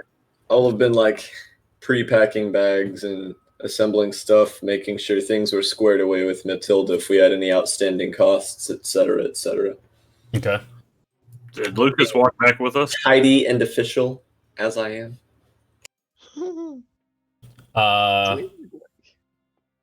Yeah, I mean, Matilda says as you go and try to square up anything, she says, "But you've given me enough gold already. I appreciate it, and I have appreciated all of your patronage so far. Truly. Well, I'm not going to offer again, so okay. Surely the Dwarven lads are coming back to say goodbye." Oh, they should all be on their way back. I was just packing everyone's stuff for them.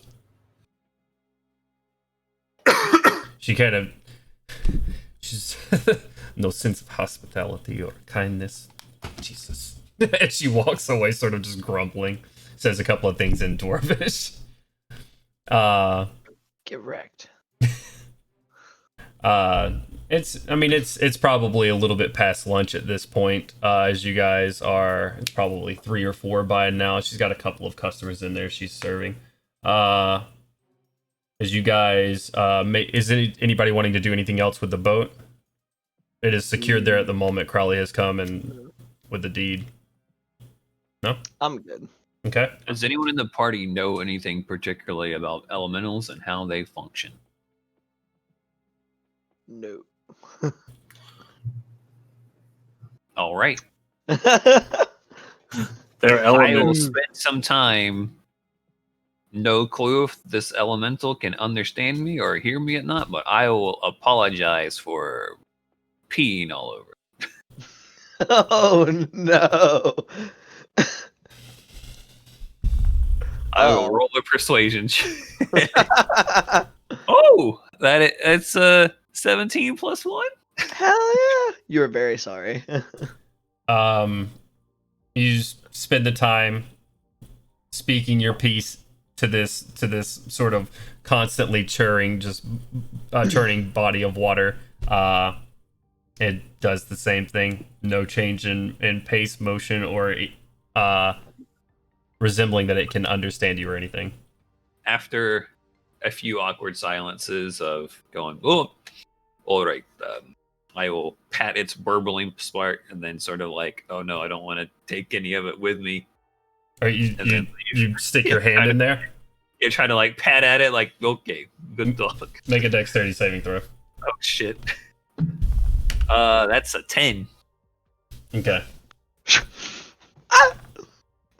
You take 4 points of bludgeoning damage as your hand gets wrapped up into this constant churring, and it does not slow down. Your hand is like your wrist is banged against the wood and the wood of the ship and the metal grates as it just kind of churns. Is like you pull your hand back out of it. Okay. Probably deserve that. All right. Oh my god. I give it a thumbs up and leave. Osha has joined the call. And not bludgeon the shit. God damn. You guys make your way back. RTM making his way in last, sort of rubbing his wrist as he walks into the bar. Matilda, as she gets all of you together, says, lads, I'm not going to keep doing this, but if you're gonna be so generous, I'll take it next time. And she sort of like goes to the side of the bar and slides open a panel from the back where you see a chest full of gold. Yeah. Did not get put in anybody's room before we left. No, it did not. Well, I guess it's just a tip. Oh wait, I'm not there. Never mind. No, you've made it. Our team was kind of the last one in here, and Kaushik, you enter this place a metal sign on top of the door that says Matilda's Place, sort of like hammer stamped into it. You walk in and you see a kind-looking older female dwarf, sort of talking to the crew as if she knows them for a while. And I don't believe I've met you, dear. I'm Matilda. It's her place. It is my place. That was correct. I'm Yes, quite I- proud of that one. It's nice to meet you, madam. My name is Koshik. You spoke. You're with this lot now? Oh, you're in for a time. These lads have told me some stories.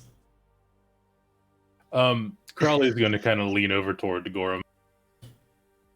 Since she was so nice to put this away for her, perhaps you can buy some casks for the ship and pay her a little more.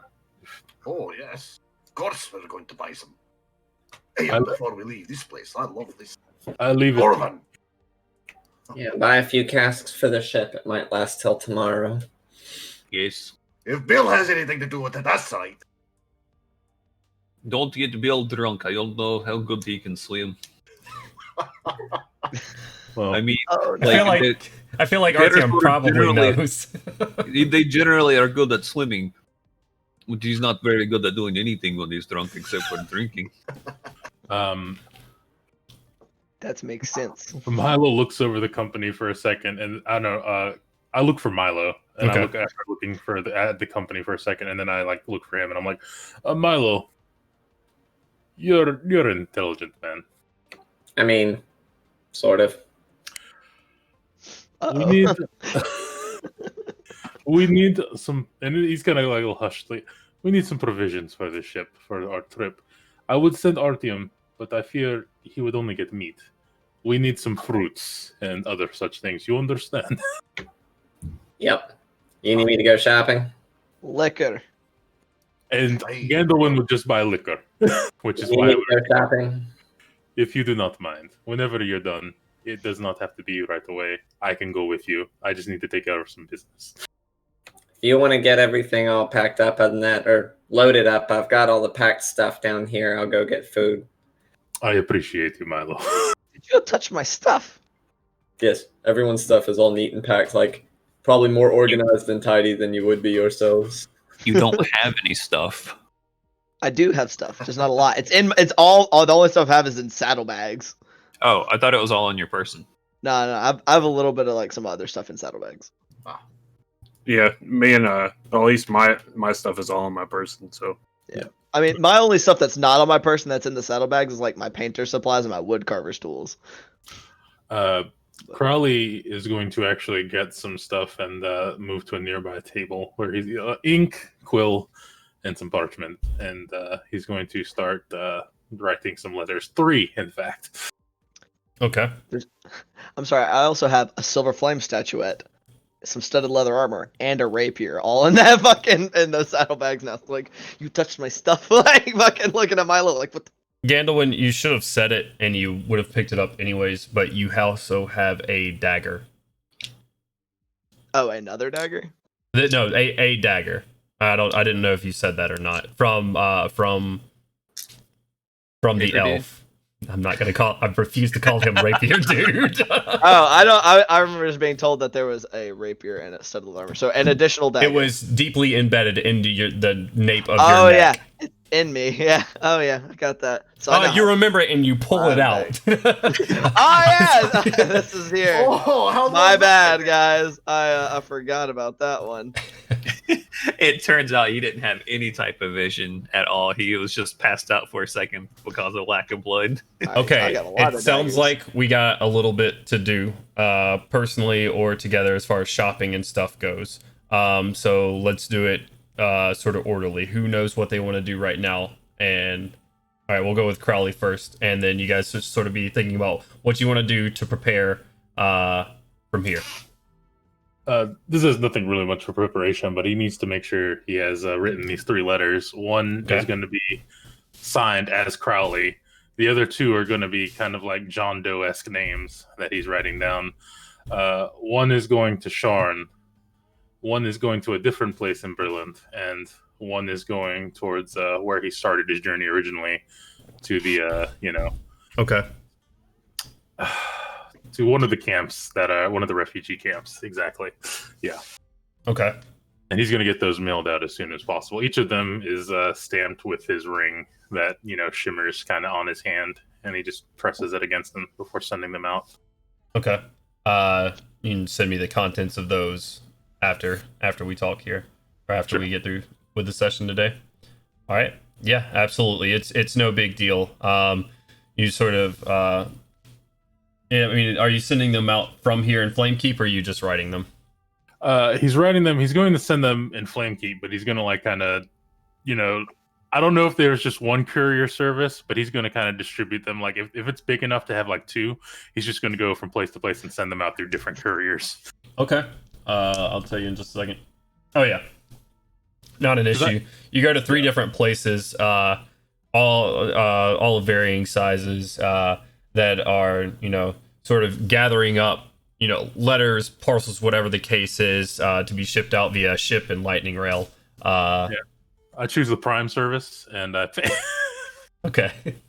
That would be Orion or whatever, or all right. Yeah. An elf named Bezos helps you out.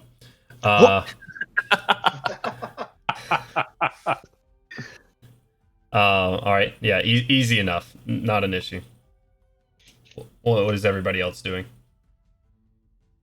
Loading ale, getting feed for Bill. Okay. You said you're getting ale? Yep. Okay. Where are you going to buy it from? You going to buy it from Matilda, or are you going somewhere else? Yes, I will buy it from Matilda. Oh, yeah. Okay. I am not a very good shopper. Okay. She says, well, come on down here, dear. Not an issue. And she kind of waves you down, sort of the left of the bar behind this closet-looking door, pulls it down the steps leading downward into a basement cellar-looking area. She pulls you back and she says, you can't touch the dark black ones over there on the floor, except for the right price. And then your selection from here. We have dark ale. We have something a little bit lighter for you, and then we have some wine over there as well. I got Russian with that, whoops. How much for how many barrels are in here total? Probably about Jesus Christ. 30. How much for all of them? I She goes wide-eyed for a second. Well, and then she has to do some math here. Pull out the abacus real quick. For all of them? Yes, as she pulls out her pocket abacus. I'm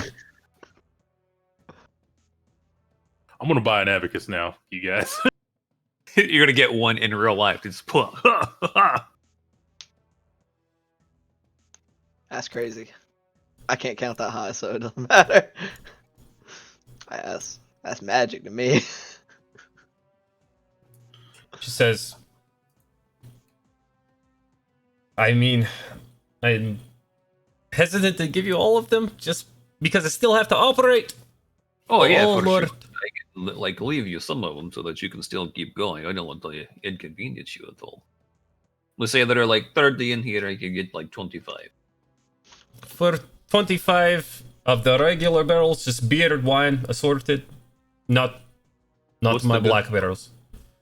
What are the She's, black? this is a nice dwarven stout. oh. You're not there, Melgrim. This is a nice dwarven stout. It's a dark beer that warms you to your bones and brings you straight to home. Not really. It does not transport you anywhere. No, How much does one of those barrels cost? that would be 125 gold. Okay, how much were the other 25 barrels? The other 25 would be 45 apiece.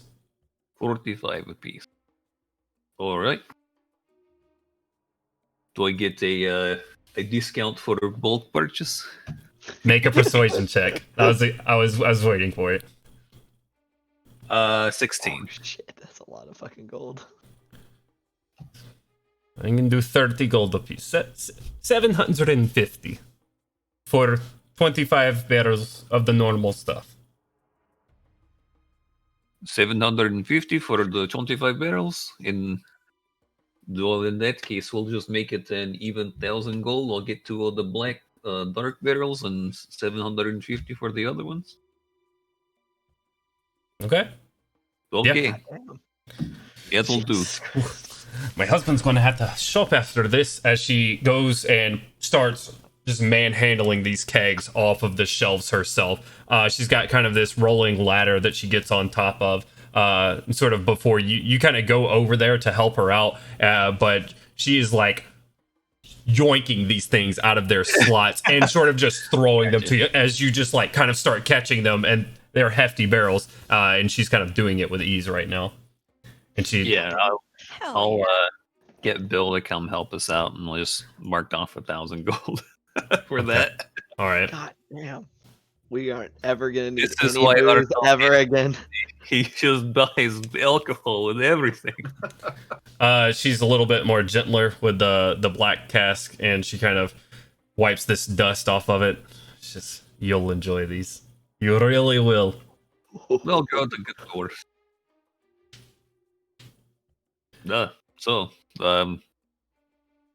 Yep. I'm going to start transporting these. Yeah, no problem. I'll help you out there. And she kind of takes 2 and throws one over each shoulder. Says, "Where are we going with these?" What is a boat at the docks with no sails? Holy, Or- I got short I'll- legs there. I'll help you I'll- carry them upstairs. I'm not going to the docks. Yeah, that's fine. You can help. Bill will help. He's a good guy. Okay. She helps you cart these things upstairs. You guys now have 27 barrels of Jesus. beers, wine, and 2 I don't know why you casks. guys let Artom go out and shopping by himself, but now all of his Good money's money. Real quick, I'm creating a note for the ship, and we can add all this stuff to it. Everyone's going to be able to edit it, add what you're buying, please. You said you have a note somewhere? Yeah, I'm going to put it in everyone's journal. You're going to be able to see it in your character journal. Roger. Artyom's room. Once Artyom and Bill get upstairs and they get the barrels up, I'm gonna help him transport him to the ship. Okay. Yeah. Make myself useful. My God. All right. What's your strength, Kaushik? Oh.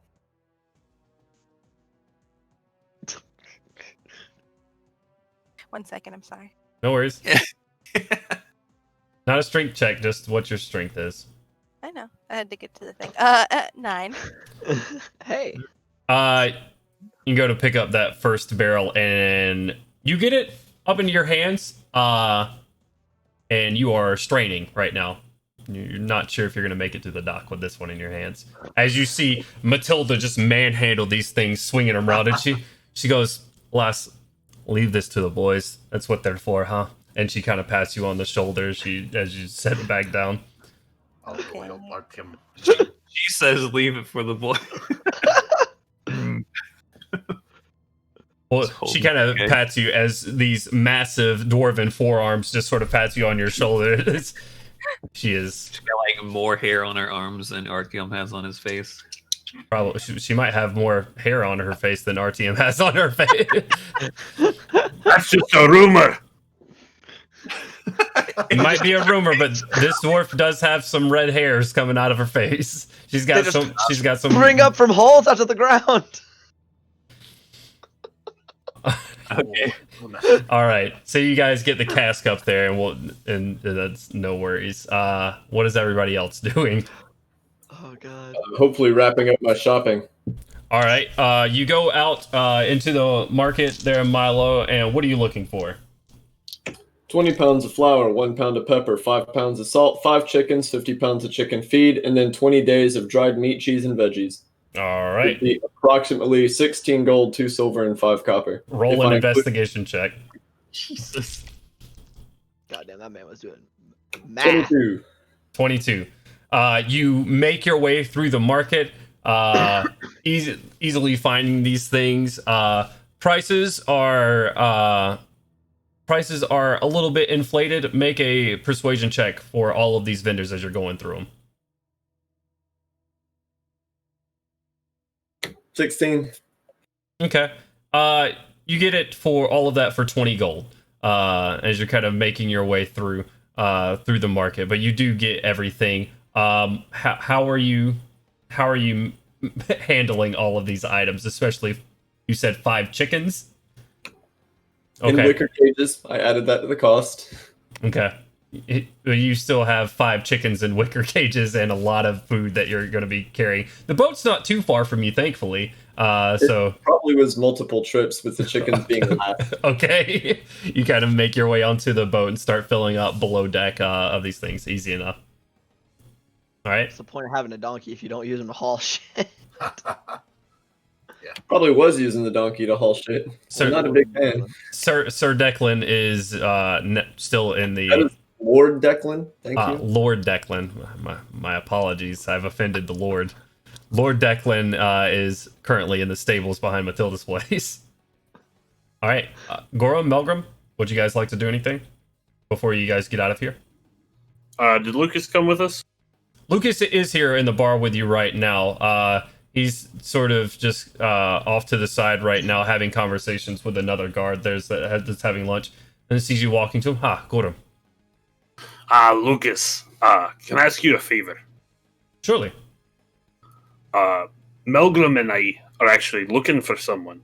You think you could help see if they've come through the city, or just keep an eye out for them?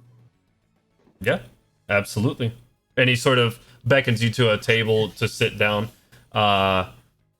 and he kind of goes through his pack on the side and pulls out some paper and a quill. Says, "Talk to me." He's an elf. Name of Eberron. It's a backstabbing fiend. No friend of ours. Just because of recent events. Actual fiend? Or just an elf. Okay. Jonesy, do I hear any of this? Roll a perception check.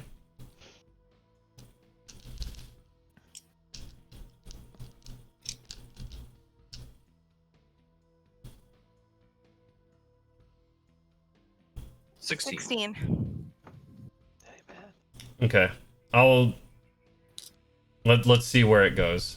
The name pops up, Kaushik, and the name catches your attention most of all. What you don't hear is the conversation before it, but you'll hear what happens after the fact. All right. He's sort of just writing it down, Gorham, as you're kind of explaining to him what he looks like. All right. And I mean, if you don't mind me asking, he just kind of cuts his eyes up to you. I mean, is he wanted from your place? It would help to know how I should confront this individual if it comes to something like that. Right. He's wanted on murder, in fact.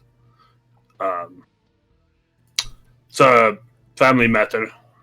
I kind of like look over at Melgrim. Melgrim's dad. He killed him in ambush.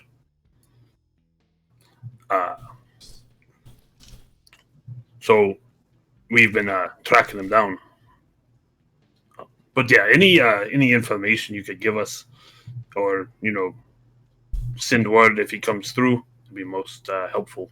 Yeah, no, absolutely. I can get this information beyond Flamekeep probably within the week, and have people keeping an eye out.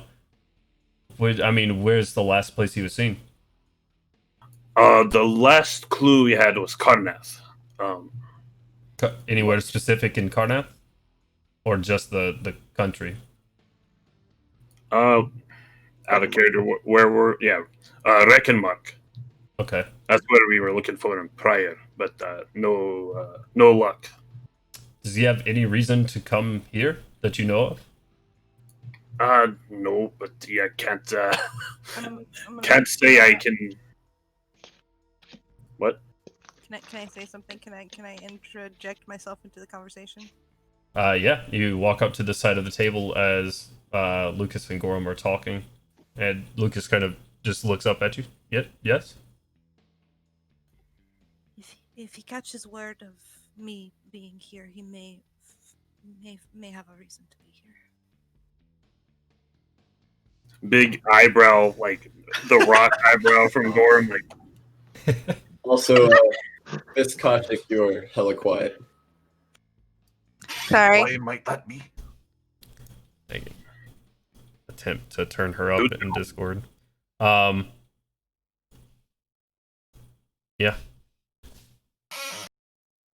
Okay, am I good to talk now? Yeah. Okay, sorry, I was just making sure. He is who I have been running from. Oh, truly. Then maybe say that the lass is here and traveling with us. Perhaps. I'm going to visibly shudder, but I'm not going to. I'm not gonna say that they can't do that. And why is he following you? He's still just sort of taking notes.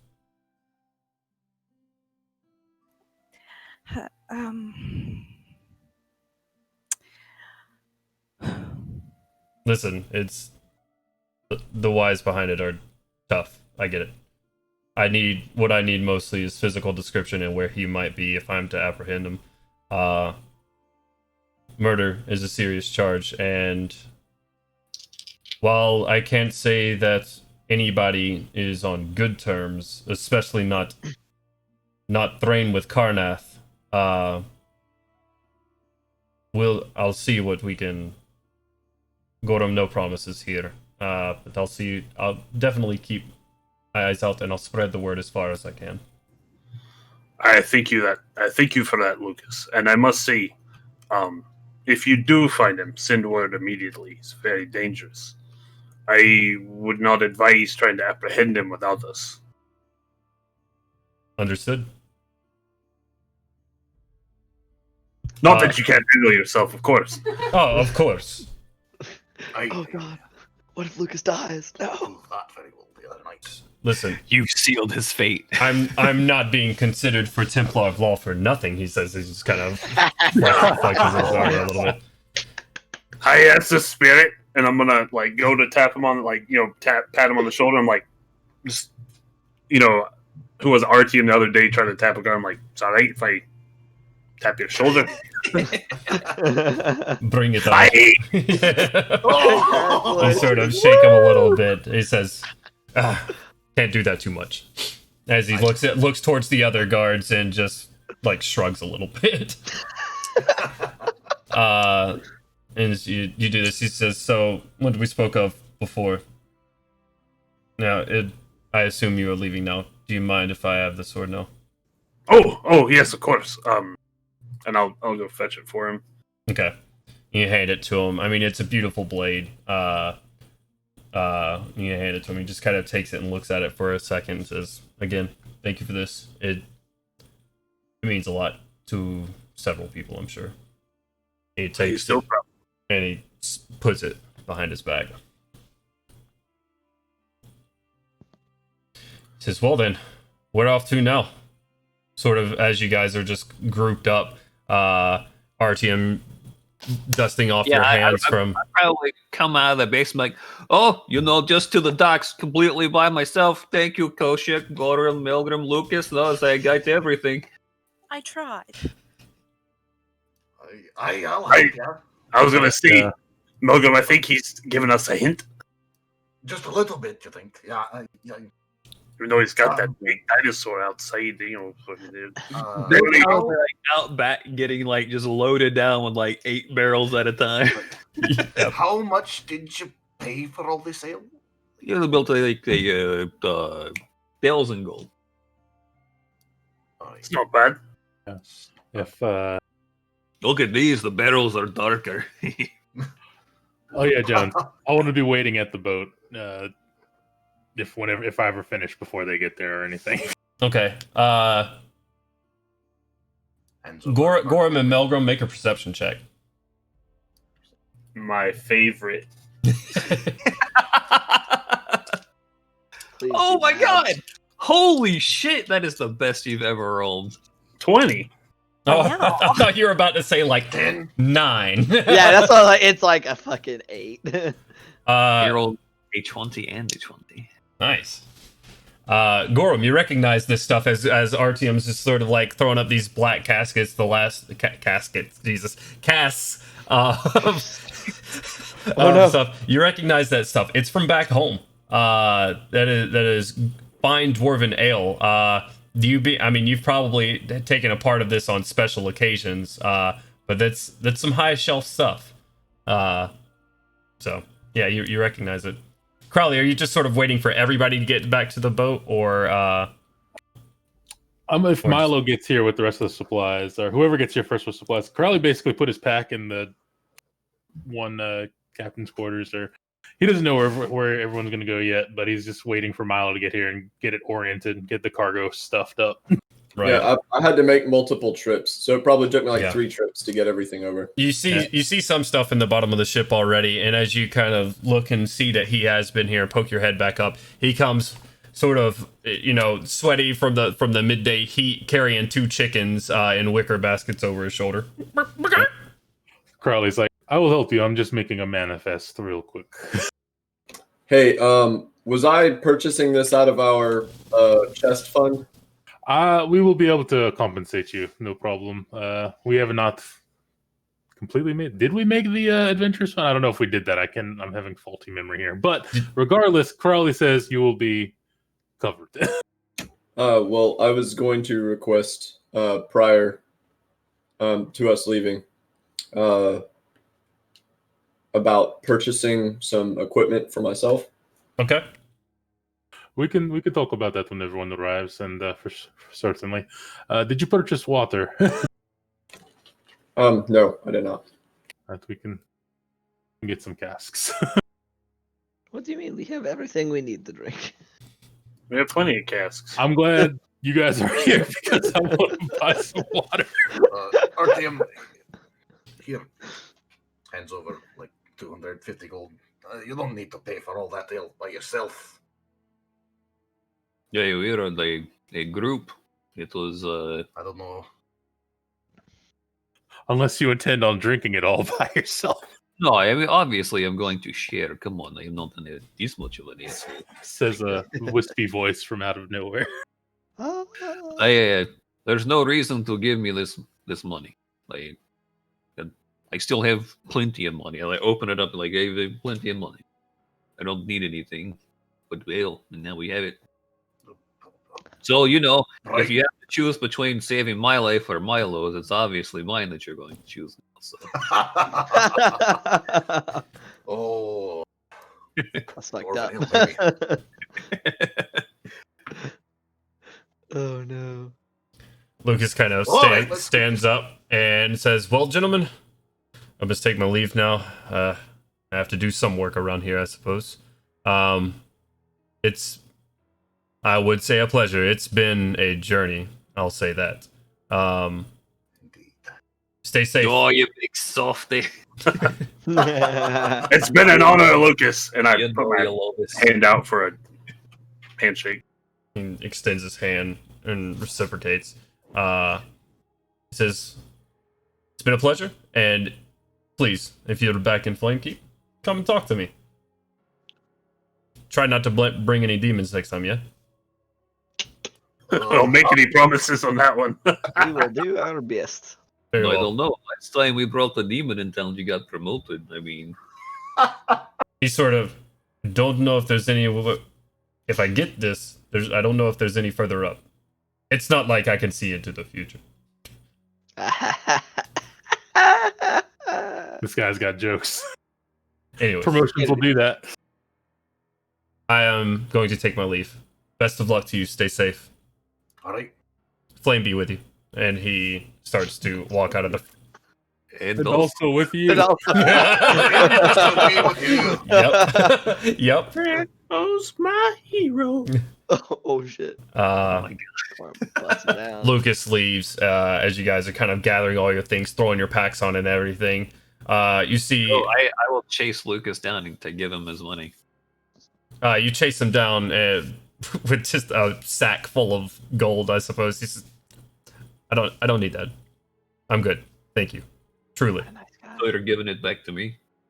Yeah, he's just holding his hand out, just stopping you from handing it over. He's just, truly. Okay. I appreciate it, but Sure. I will be very well off soon. Hey. All right.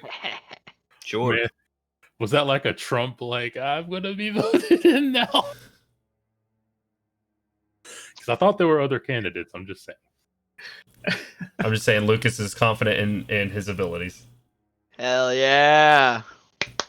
All right. Well, we'll go to stopping demons and child traffickers and killer elves. He just gives this like confused, concerned, worried chuckle. like how do you even respond to that? He says, "Well, good luck. Good donation. I'll hold it down here." Stay safe, Lucas. All right. Short salute. Turns off, goes down the I street. probably won't be. Bruh. Bye, Lucas. That's okay. I mean, Lucas has a pretty easy position to fill. All he has to do is not traffic children. He's already got a one up on the last guy. Double shit. Keep an eye on the sewers.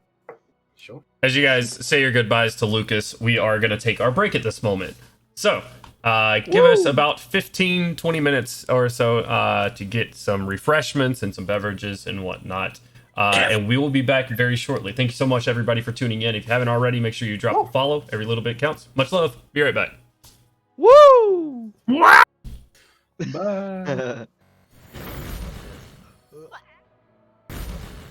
Welcome back, everybody. Hello! We return. Or welcome back to us. The prodigal group. Or not the prodigal son. Prodigal squad. The prodigal people. That doesn't have the same ring to it. Prodigal squad.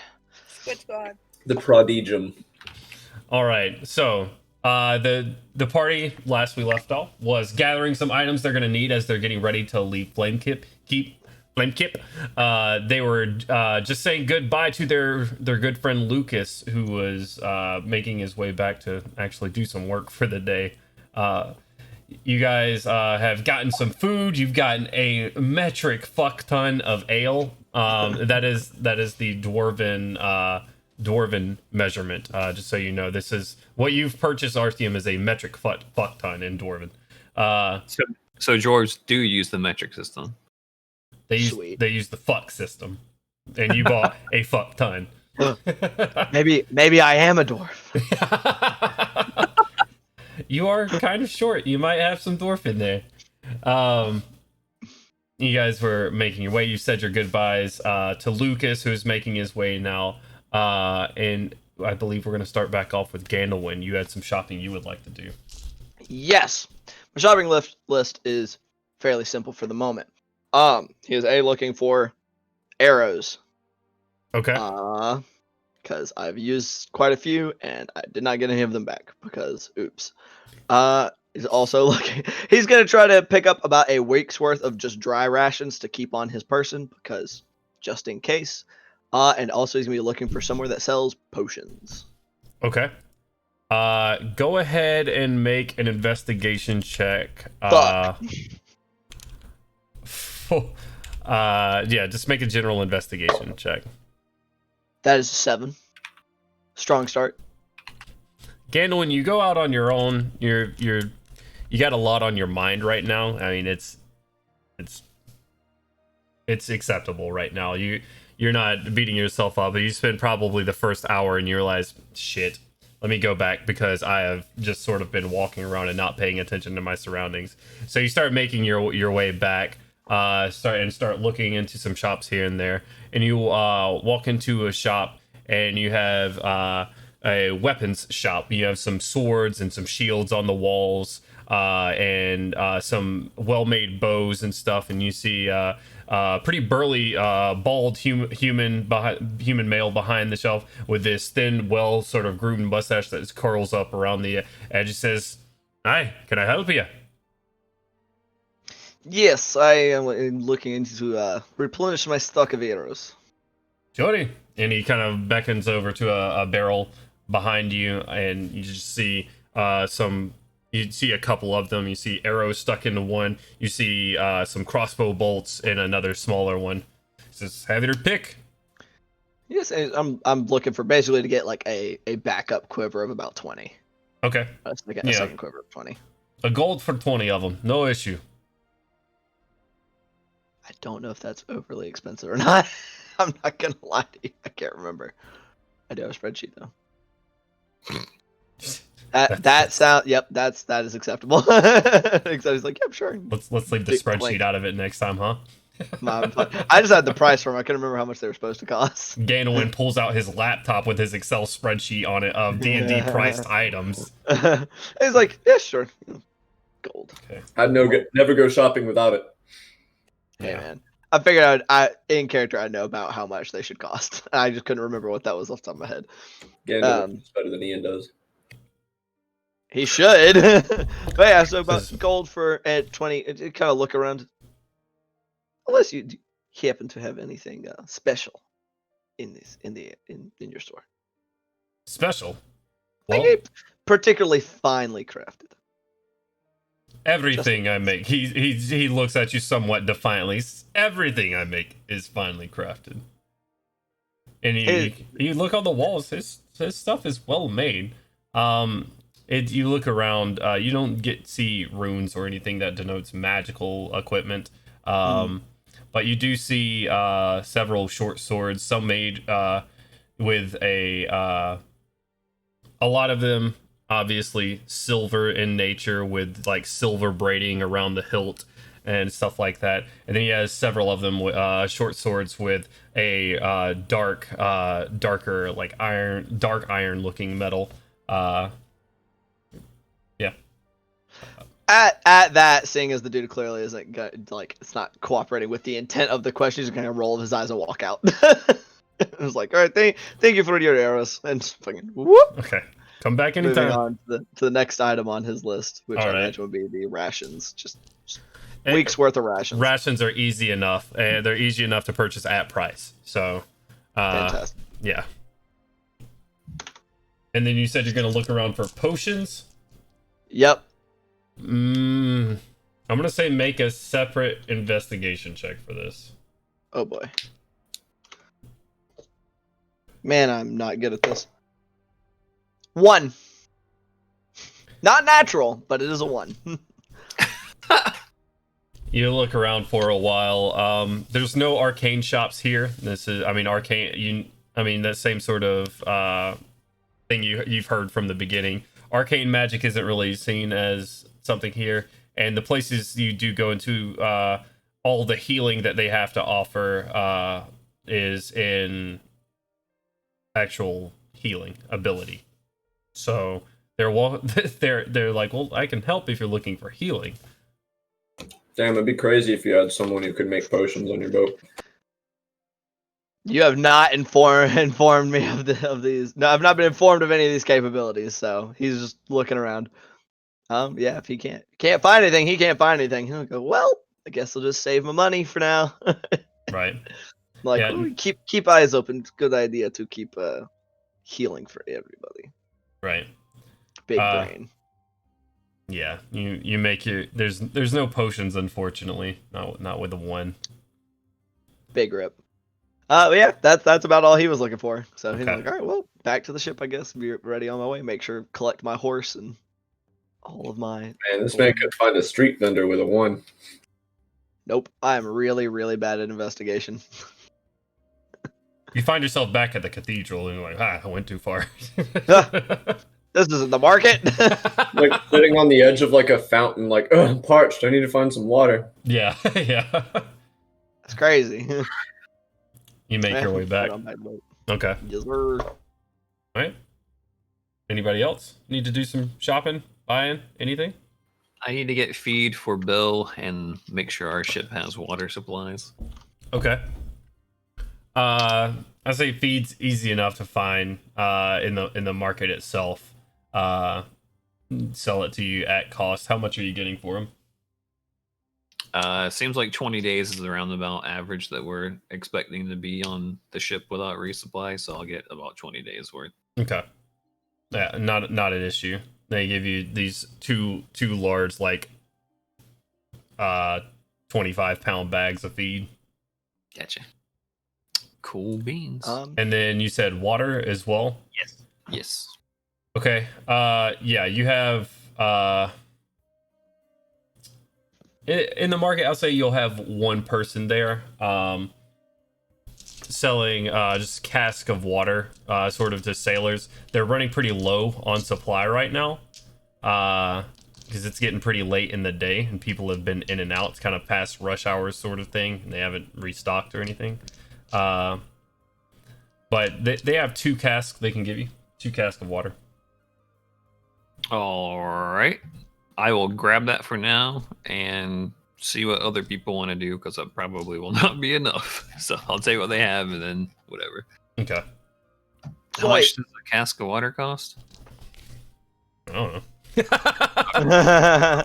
I'll look it up. Well, and also the ship should have some kind of pump for getting water from, places where we can find water, but that depends on us finding those places. Right. Let's say we'll call it at 5 gold a barrel, 2 gold a barrel. Is this from some mountain high up in Eberron? Like Krista's got like a mountain peak. No, these are barrel. no. Running low. It's called supply and demand. That's fair. I actually would kind of forgot I need to feed my horse. Okay. Would need to pick up horse feed for my horse as well. All right. Similar time period. All right. You yeah, easy enough to find. Same thing. Fantastic. I will also, while I'm out there, probably get a few more bags of feed for also the horses that we're going to have on the boat. Yeah. Unless people are just leaving the horses. That's what I was just saying. Is I was like, oh shit, I I'll gotta get feed my horse. Gotta feed for my back to the. Yeah, Crowley, upon retrospection of that, is going to probably sell his horse back to a stable master. Carnathi horse, I'm sure it sells well. No, actually. Like, this is good Carnathi horse. It says kill me. You go ahead, Kaushik. I might need to go herb shopping because I can make potions and stuff. But I've been trying to find online like the kind of things that I need, but like I literally cannot figure out like what supplies I need to buy. So. Okay. Yeah, we'll get to that in just a second. Okay. All right, Crowley, is anybody else selling their horseback, or is it just Crowley? Lord Declan going nowhere. No, didn't you get a horse? I did. I'll probably sell that just because I think I left my used horse it in at the all. haunted realm. Crowley's more of a Bruce Banner type of guy, you know. He prefers to walk. Kaushik, we will. That's Lord Aelfred's horse now. I will work something out with you. I'll just buy a new one. It's fine. When we get back there to get Lord Alfred, that horse is going to have class levels. Dear God. I'm gonna have a cool skeleton horse. That horse has probably sworn vengeance upon you by that point. Class God level damn. 2 just Paladin of Vengeance. This Paladin's coming to get you. I'm sure Lord Aelfred will take care of my horse while I'm gone. Can her horse I'll fight see with him a again. We're friends. Your Okay, mic so is how cutting many- out. How many will have Lord and Bill, and what other beasts of burden on the ship? Main Gandelwyn's horse. So 3? 3 horses. 3 horses. Okay. All 5 of the chickens I got are large riding chickens. Huh? Oh, So they really? lay ostrich eggs, right? That's a different price. You see as these battle-ready chickens come around the corner eyeing you down. Oh, wow. My God. 20 days worth of feed Look for at that cat. 3 animals is pretty decent. So Whopping 3 gold. whopping 3 gold. So I'm trying to find my way back here now. Okay. Ah.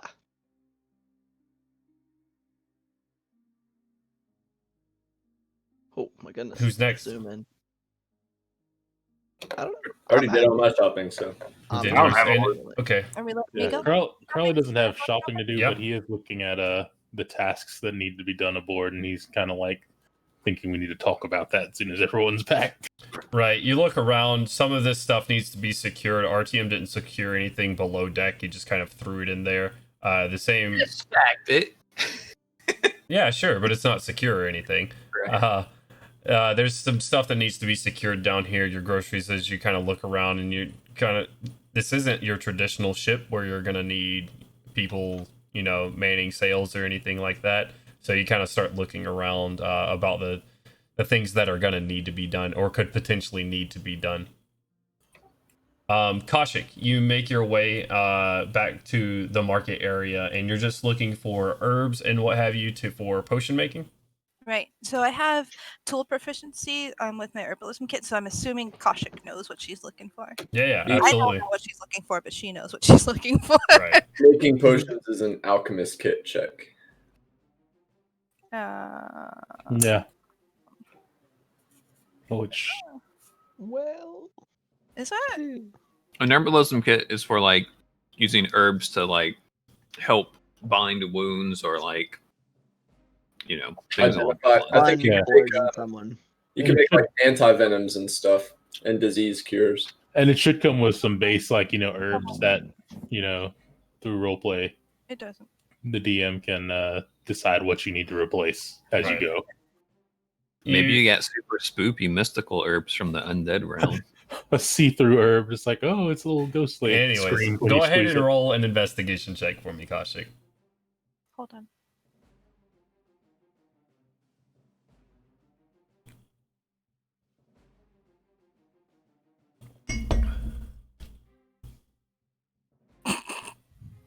Six. Oh no. All right, you're missing quite a few of them here. You need some we'll say some herbs and some ingredients that aren't necessarily here in Flamekeep or that are proving difficult to find. You have your basic stuff already in the kit itself, but in order to start crafting potions, you really can't find what you need here. There's a couple of odds and ends that you're having a difficulty sourcing. Okay. Okay. All right. We'll go in order one more time. Artyom, all set? Yes, I am. Maybe we need to get some more rope to tie things down with. I got 300 feet personally, but Jesus Christ. I That's mean, not I have surprising. 100. Bill has 200. Oh, gotcha. As you, whoa, I just went way out of focus. All right, as everybody kind of starts packing up the last of their things to take to the boat, Matilda kind of comes around the bar, sort of coming around the bar as tall as her, and says, "Well, lads, I can't say it was dull having you here. I would have liked to not take a knocking on the noggin, but things be as they may, I suppose. But it's been a pleasure having you here, for sure." It was a lovely place to drink and be merry. And it always will be. You're welcome back anytime. Lads, We will do Very it. nice seeing a dwarven face here. It's been an honor, Matilda. It's been an honor. Hopefully, we can be patrons to your establishment once again if we ever come back. Dear, I hope so. I really do. It's been an adventure I haven't had in a while. Yeah, let's see it like that. It's been a good time. Maybe and she kind of turns to the dwarves right here and just lads, stay safe. Remember where you come from. I know I still do, even being here. And she gives each of you a kiss on the forehead.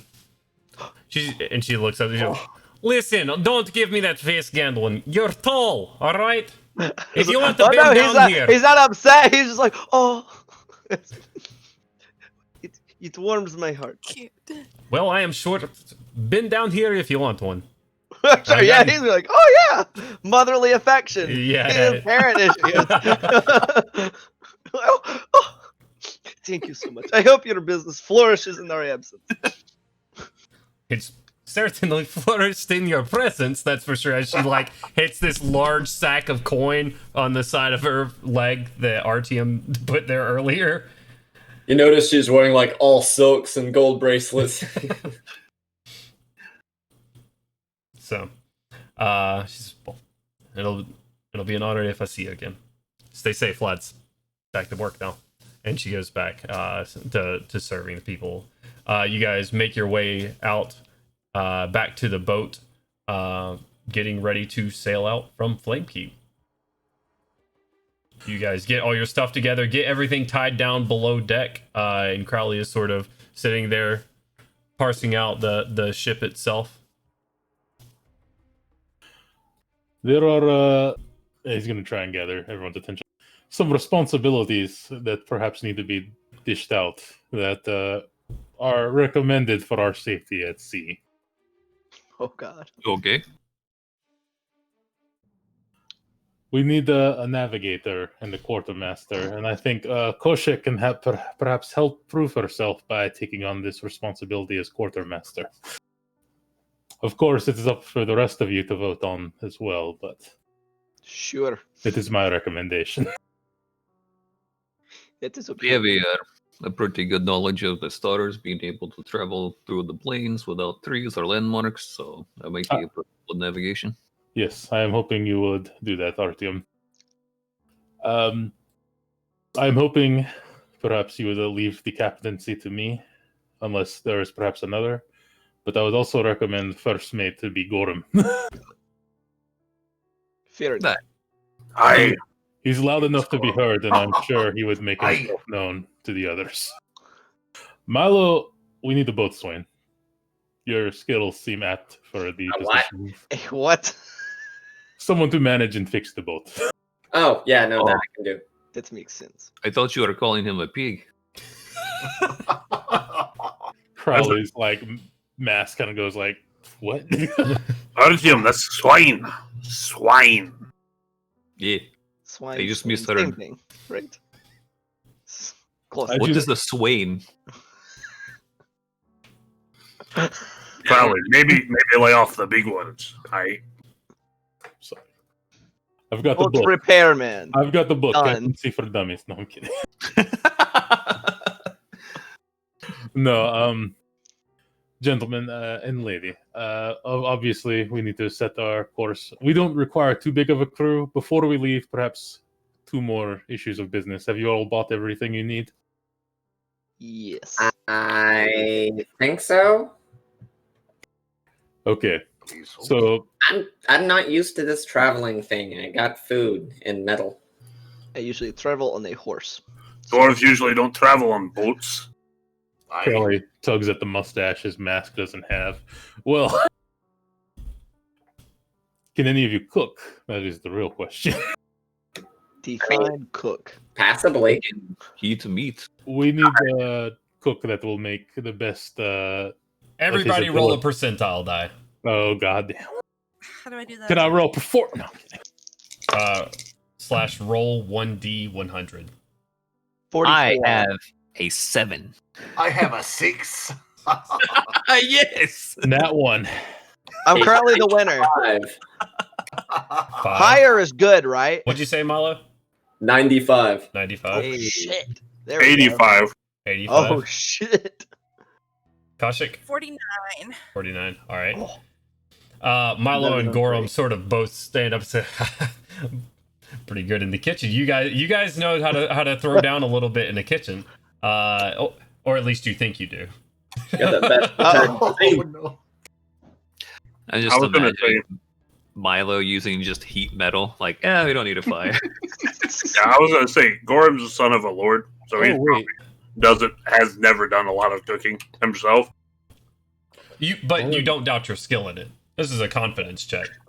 Oh. Well, Gorum, you have a one position already, but if you can speak for Melgrim's ability, then that'll do just fine.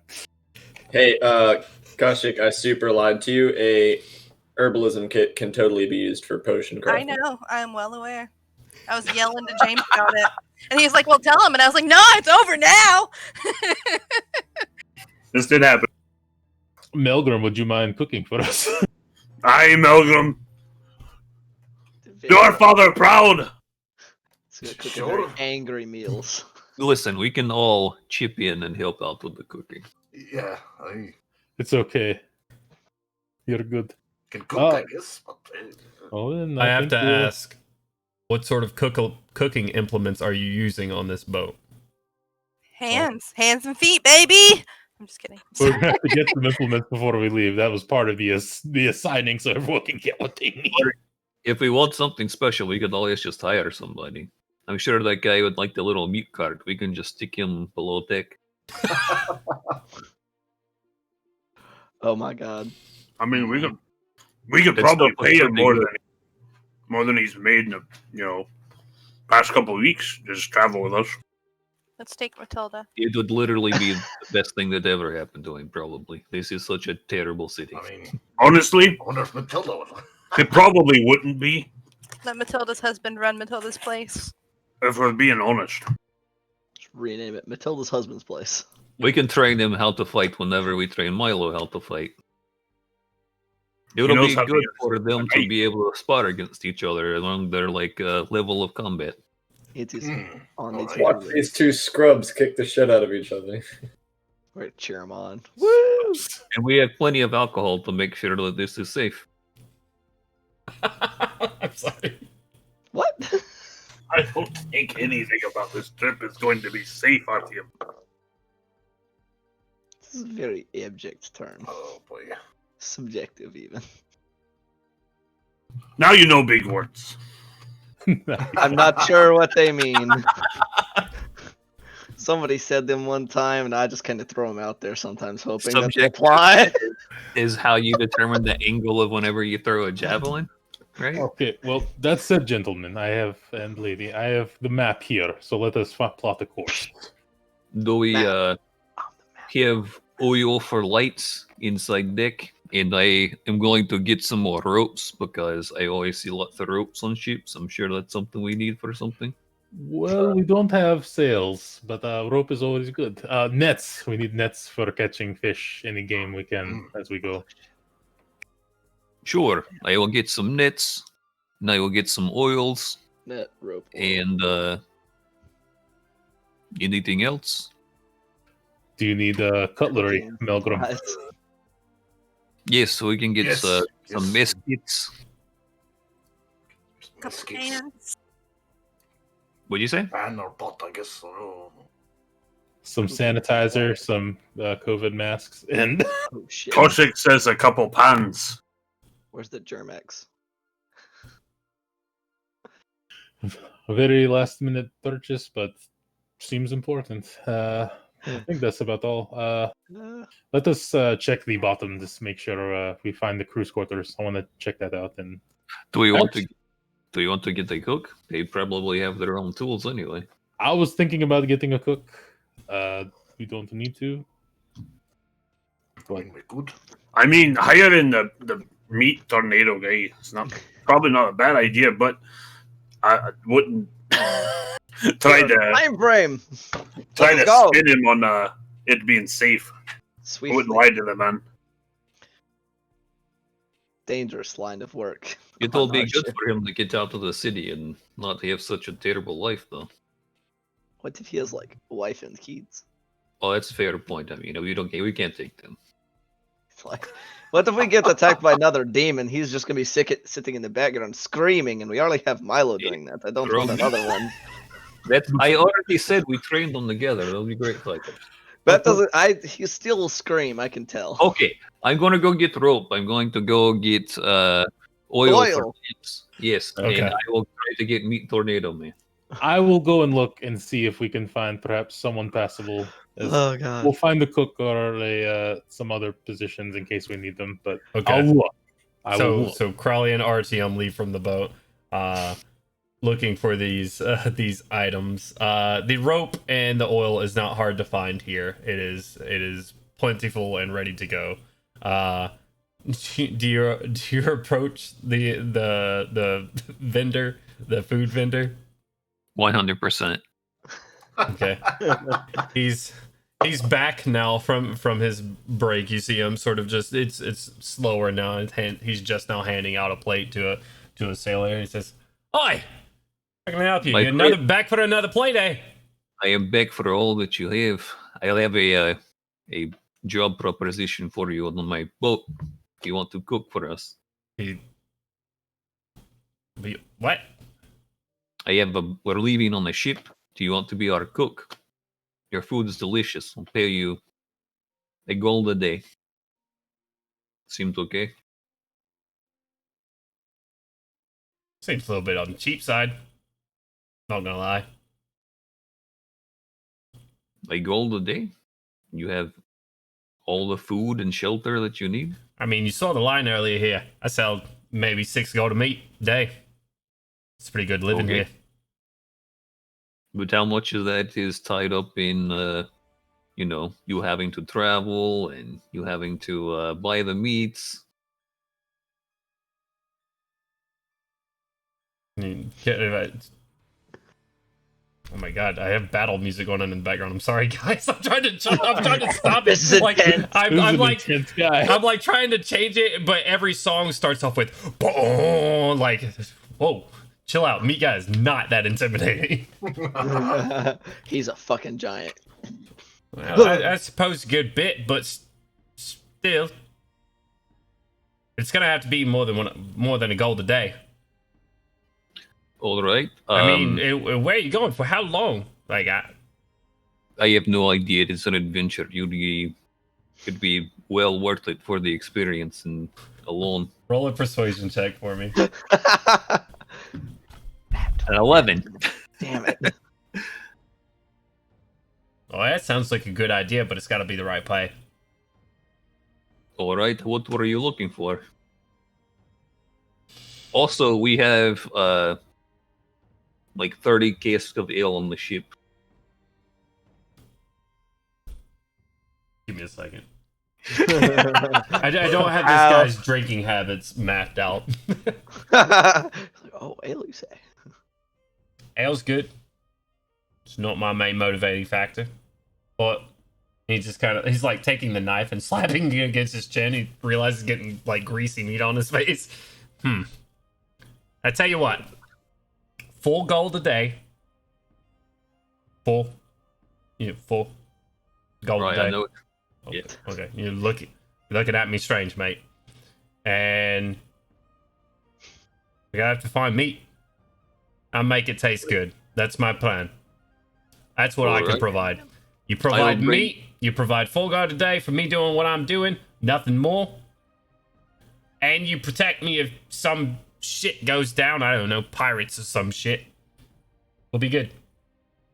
Alright. Yeah? I will talk to my companions and meet you back here shortly. I'll be here. I don't know what that is. He's What? Australian. I'm trying. I'm trying so hard. I'm sorry for anybody Australian. I'm so sorry. Please don't be offended. I try real hard. Valiant effort. It's Mozzie. I'll Oh, work. is he I a promise midget? to work on it. Copyright struck again. Okay. Junk rat. Damn mosquito. All right. So, where are you guys gonna go from here? Crowley's gonna look for in case the finding of a cook doesn't work out, he's gonna try and find a steward for himself, just for the hell of it. Maybe he my. can take care of some things on the ship. Roll an investigation check for me. Oh no! Did I almost just roll a D100 again? 19. 19. And what are you looking for this person to do, really? Well, What are the tasks you're gonna assign them? Just menial stuff, keeping the clothes clean. I mean, there's not really many of us. It's not really a crew. So normally the steward would like make sure everyone's clothes are clean and stuff like that. But See, specifically the captains. But he's gonna make him do like, him and the first mate at least. you just want them to do like the general cleaning and keeping the basic things up. Okay. Keeping the coffee ready and being able to cook for the officers. You're looking for cooking skills as well. Okay. I mean, he's got to be able to cook something. All right. Make scrambled eggs. Let's see here. What'd you roll again? 19. 19. You roll up,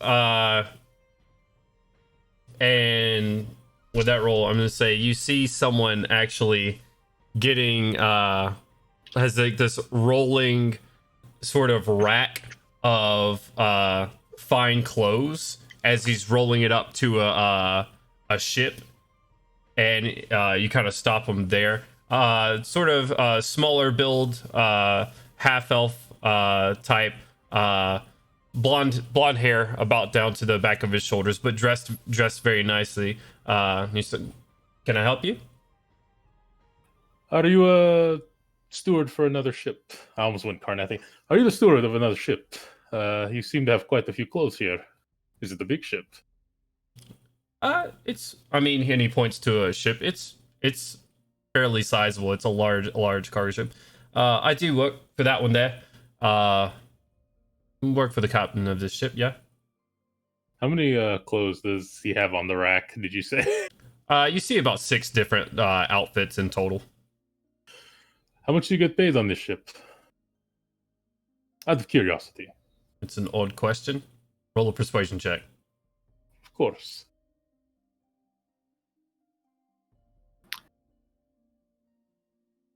I'm sorry, I wanted to roll performance for some reason. 17. 17.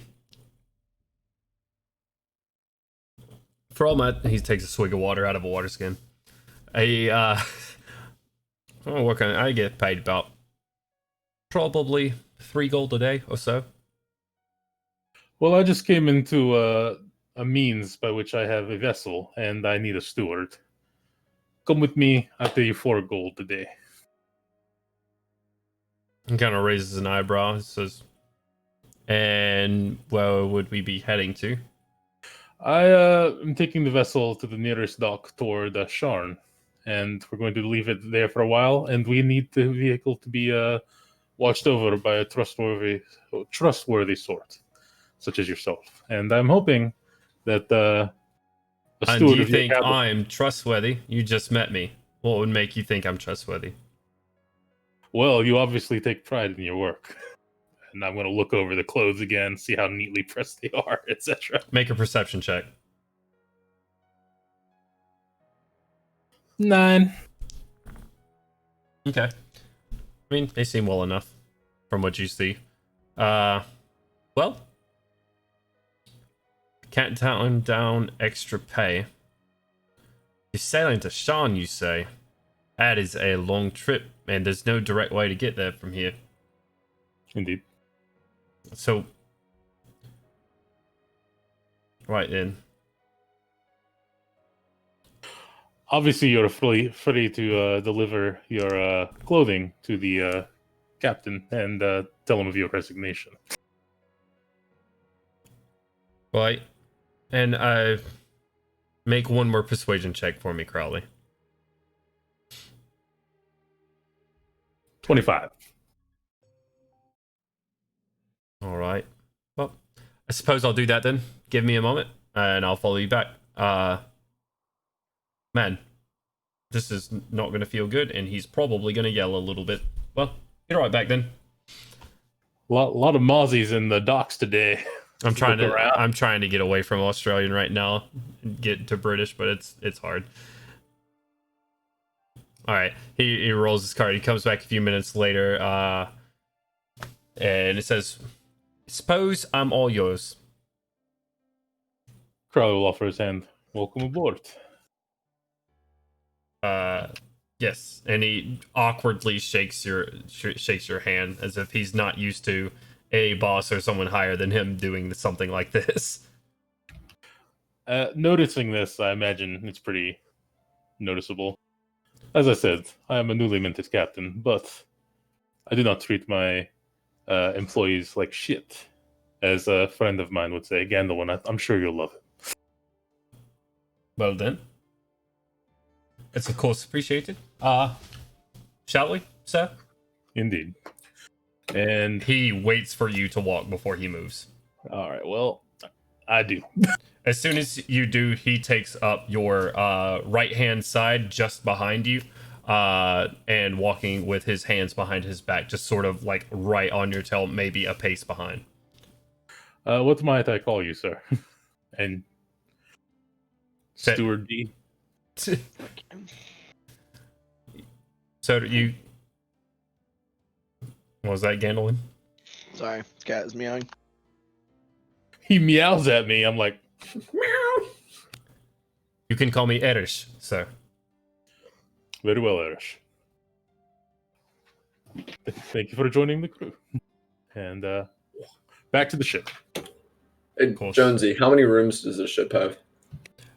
There's less rooms and there's no like hard separation mostly under deck. You see like sort of like planks coming out from the sides that are probably used for like cots and mattresses and stuff like that, but there's no hard separations with the exception of the captain's quarter in the front. So they only have one quarters room. They don't have like a layer of Right. quarters. Okay. Right, there's only one closed off room. The rest of it is sort of open deck. Well, I would have been spending my time trying to set up a portion of the hold to be like a workshop area so I can be doing all the mending and crafting and stuff without having to constantly be rearranging stuff. Okay. Yeah, it's easy enough to set up sort of that bed area as workshop space. You feel a slight rocking of the waves. You think that, like, this isn't really conducive to what I'm going to be doing, especially the finer parts of it. Make a... what's your proficiency skill? Make an armor smithing check. We're just going to see how well you set up your area.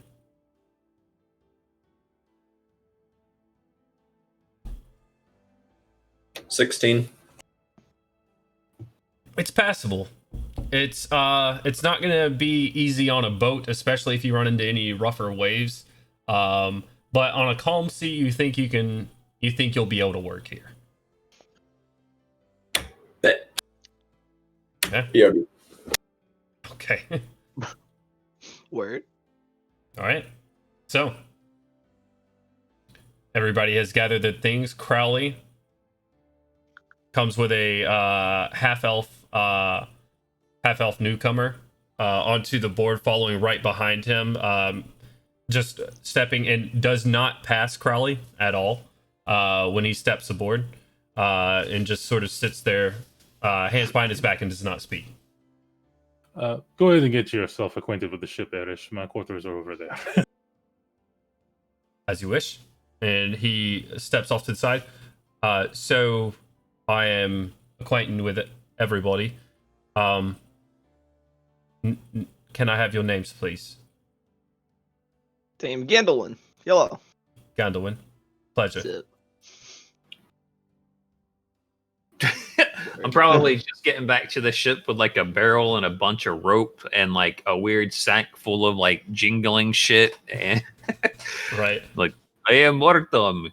I guess you were hired. Aritum. It's a pleasure. Yes, I was indeed. Sir has hired me for this. And What was your name? Erish. Erish. Okay. Word. I am Gorim, son of Garim of Clan Andrund. I'm not at him. He gives almost every time a slight bow to each of you. So Gordon. I'm sorry, ma'am, your name is well. This will make my job much easier going forward. Sorry. My name is Koshik. It is nice to meet you. Pleasure. But Is this going on the deck or down in the hold? no, this is he is just getting acquainted right now. He's just asking names to better do his job at the moment. So it is right now currently on deck. Gotcha. I'll shout from down below deck. I'm Milo. He hesitates. Sir Milo, pleasure. It looks awkwardly. And sir, Malcolm. Gorim. Pleasure. And I will address you as sir, but your name as well, just so I make this easier. Crowley. So Crowley. So be it then. I will make my way below deck and begin my duties. Is there anything special you would like me to do, or just upkeep? Upkeep for the most part, thank you. Certainly. And he begins to look around the deck, hands behind his back, as he just looks in different places. Anything sort of out of place, he immediately starts straightening up and starts to make his way down below deck. Milo, as you're sort of working on your little area, sort of, I don't want to say mad science. How does Milo work? Is Milo like things everywhere as he's doing stuff, or is he very particular about Oh, stuff? no, it is incredibly fastidious. Okay. Everything has a place, everything in its place. He walks up to you. It looks like he's about to try to straighten stuff up and raises an eyebrow. So Milo. Very well then. Please let me know if I may be of service. And goes about his Absolutely. business. Okay. You guys now have a steward on ship. Apparently. Do we have a chef? Was tornado guy brought? I rolled a 95. No, I didn't bring it. Thank you. Okay. Thank you. You rolled a what? This guy came in here. And 95. was like, this guy came on there and was like, "Oh, you've been hired? All right." So I just assumed that we weren't going to get tornado, dude. Oh no, his purpose is entirely different. Oh, if this isn't the cook. He can cook, but that is not his primary function. What is his function then? What does he do then? Upkeep. There's many times there's a lot of blood on everyone's clothing. No? Okay. How do you know you can trust him? Trust him with your clothes? Just being on our ship. I got him off of another ship. He seemed quite fastidious. He just We betrayed. Not without some persuasion, but I don't care. I confess, we trust him as easily as we trust Koshik. He will prove himself in his duties. We will find out. Just as We Koshik fought with will. Koshik.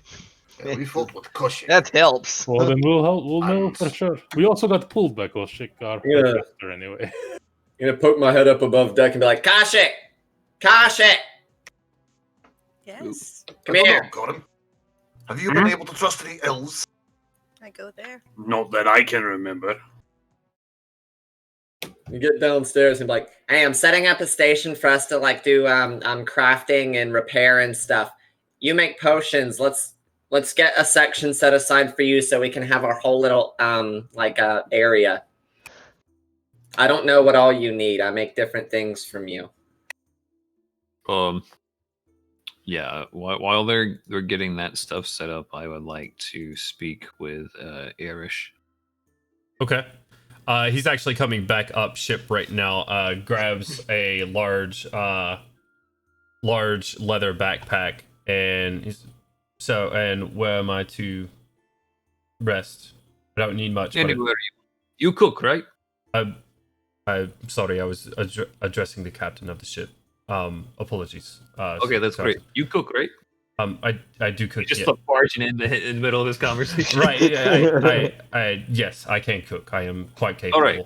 He's like, go back and do whatever. Job is done. Okay. But where am I to take my leave? The quarters are below deck for certain. Find yourself wherever you... Nothing is claimed yet, so find yourself somewhere comfortable. Then I would feel more comfortable if nothing is claimed yet, if you went ahead and claimed your bunks. I don't require much sleep, but I do require some, so if you want to go ahead and do that, I will gladly take what is selected last. I sleep on the deck with Bill. And I'm sorry, I've not met Sir Bill. This And he is- looks around for another person. Gandelwyn's gonna laugh. He just fucking straight. Bill is the better store right here. Oh, and he's slightly Sir Bill. Right Bill then. and I. That is very good. That is very Oh man, good. wait till I offer to introduce him to Lord Declan. Lord Nick. Where the fuck are the horses at? They are on ship. They are on the deck right now. I do not know where you put horses on boat. They are Perhaps on the here. bottom with where one would keep most of the other cattle and whatever Cattle. creatures you keep on deck. Aye, horses, not cattle.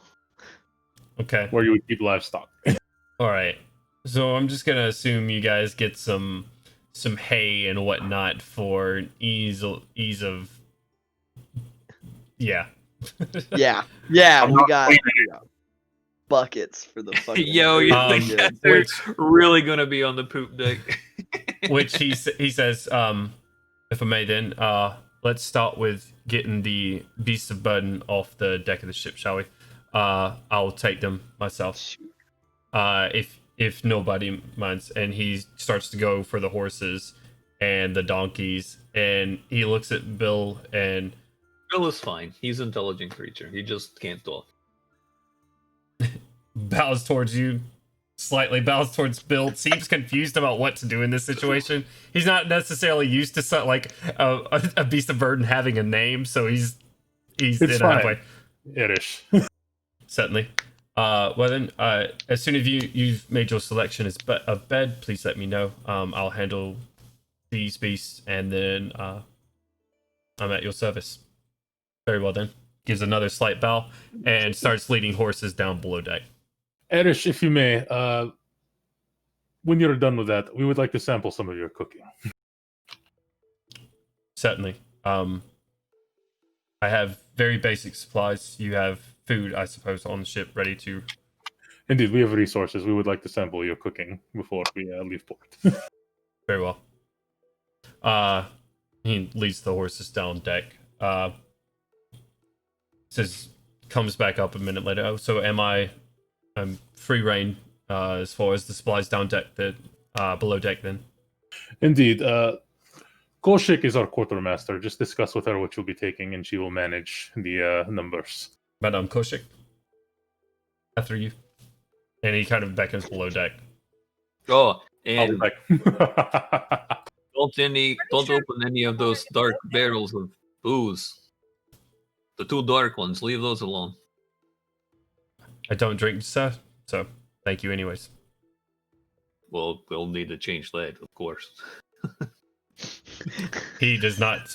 There's almost no facial expression, just another slight bounty, and sort of like beckons you down to the bottom of the ship for you to lead him as to what he's got access to. Koshik. Okay. I'm pretty sure I'm already at the bottom of I'm already down. Okay. So Yeah, right. Milo. You're helping Milo out as you, and he comes up behind you. Madam Koshik, I believe you are showing me what I have access to. I am to prepare a meal. Okay, so I'm going to show him the supplies. All right. He starts setting up on the side there, and all right, not a problem. He's gonna cook up a meal for you guys. Let's see how well he does. Woo! It's awful. Oh no. No, it's actually very, very good. Hell yes. He's a very solid cook. But in comparison with the meat tornado guy, he may have a slight edge. It is a very close race. Shit. Okay, buddy. He takes the ingredients you give him. He seems quite bad, but I will make do. As he talks to Koshik, I'm sorry. Okay. He says, I will make do with what I have, and starts preparing some food for you guys. Fucking sweet. Yeah.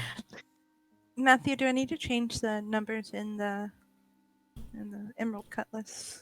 only if Joan says only if it ever becomes like a significant whatever the DM says. Okay. Right. I'm gonna send you guys a stat block for the ship after this session. It was just supplies, what we had access to. So Right. Right. We can take care of numbers and stuff between sessions. Okay, cool. So But yeah, you can take care of that. I give you the manifest. Boom, there you go.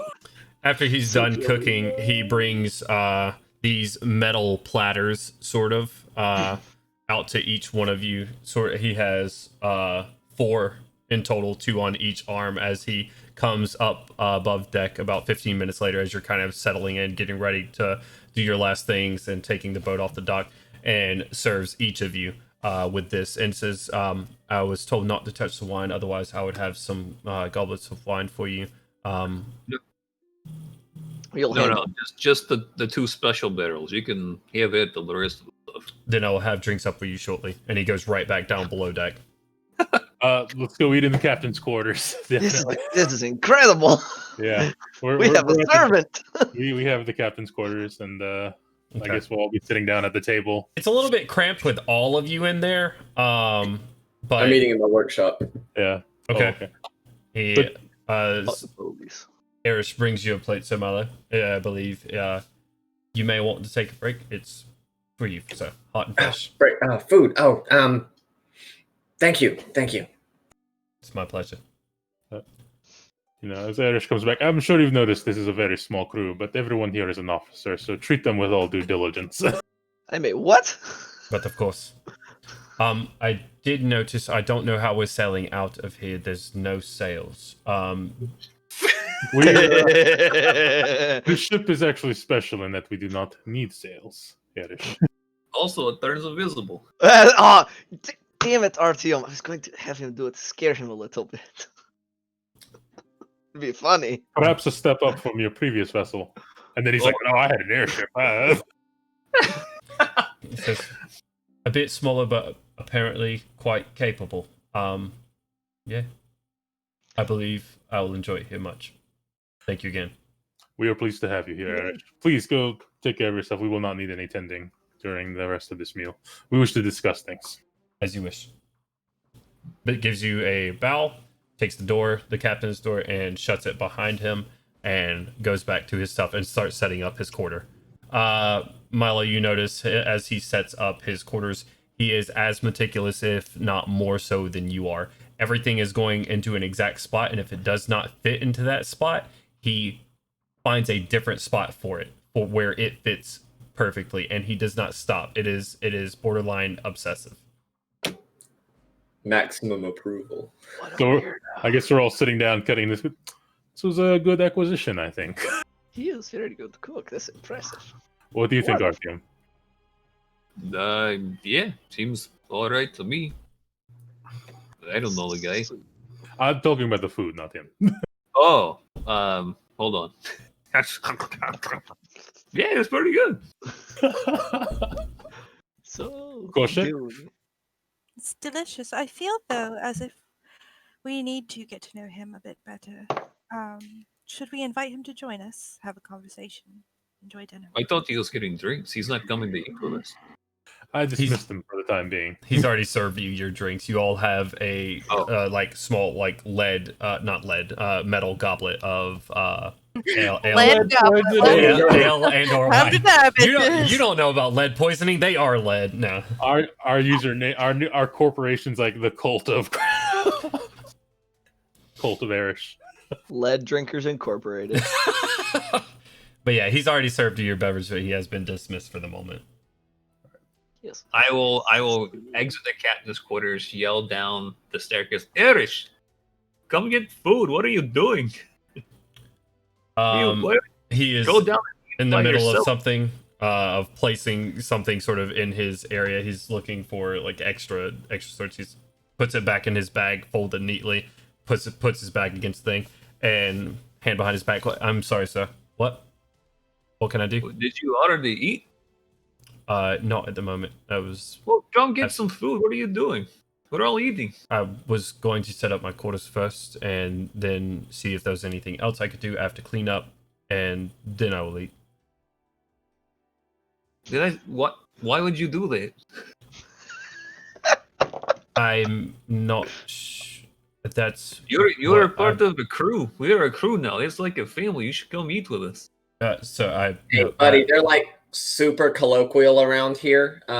They're not big on formalities, except maybe Crowley, but the others not so much. Just so you know. Right. I'm not a crew member. I'm here to serve the crew. I know. I'm just telling you where Artyom's coming from. Oh, very well, Sir Milo. Is this? You're telling me to do this? Yes. Okay. And he goes. I'm not giving you any orders. I mean, he stops just and turns back around to you. To be friendly. You don't have to be so formal. This is like a boat, not like a prison cell or something. Like, we're not going to beat you if you don't come and eat at a different time or something. I would surely hope not. I'm glad that we're close to shore in case you decide to do so. Hey, see, that was he a doesn't joke. laugh. He sort of smiles, but nothing exhales. Like there's no laugh. He just goes. Here, I'll grab a plate then and join you. That's perfect. Correct. Okay. Yes. Okay. All right. I'll be right back. Can I get anything in your absence? Sir Malgrim Savgorum, you look like you're enjoying your meal. Can I get you seconds? Gorum stuffs his face. Right then. Okay. I haven't eaten yet. You haven't eaten your food yet? On your beard. I'm waiting to see if our team dies. Artyom's probably halfway through his meal at this point, just through conversation and eating and this awkward exchange between Erish and Artyom. He's probably about halfway done. Make a perception check, Gorum. Yeah, like I'm probably just weirdly doing this too, because like I've just stepped out of the captain's quarters and I'm just yelling down at the below deck. Like I'm not even talking to this guy perfectly face to face or anything. Right. Jesus Christ. Make a perception check. 18. Oh, very nice. You watch Artyom eat it. You kind of give him like squint as Artyom eats this food, just kind of willy nilly doing whatever he needs to do, like rope slung over the shoulder, and like grabs a handful of the meat and the vegetables at the same time, and just kind of starts thumbing on it. Artyom seems to be doing okay. You sort of bend down close to your plate, and you keep an eye on Erish. You just give her. Smells fine. Smells pretty good actually. Makes you salivate a little bit. Do I perceive that he's wary about eating the food? Does anybody? Roll a perception check if you would like to. You're talking to the guy. Get out of here. I rolled a That's 20, fair. so I rolled an 11 plus 8, so I rolled 19 total. Oh, actually, this isn't something you're perceiving. Give me your passives. What are your passive I perceptions? passed with a 15. 17. I don't know what it's your modifier plus 10, right? It should, that works. if you're It's looking 8 at plus your modifier. Yeah, 8. 8 plus It's- my modifier, so it's 16. Okay. RTM, you're kind of back and forth in between stuff, back and forth above deck and below deck. Gandelwyn, I'll say as you're joining Crowley and everything, you see Gorham kind of skeptical about his food. Okay, why do you not eat? Eat the food. It is good, I promise.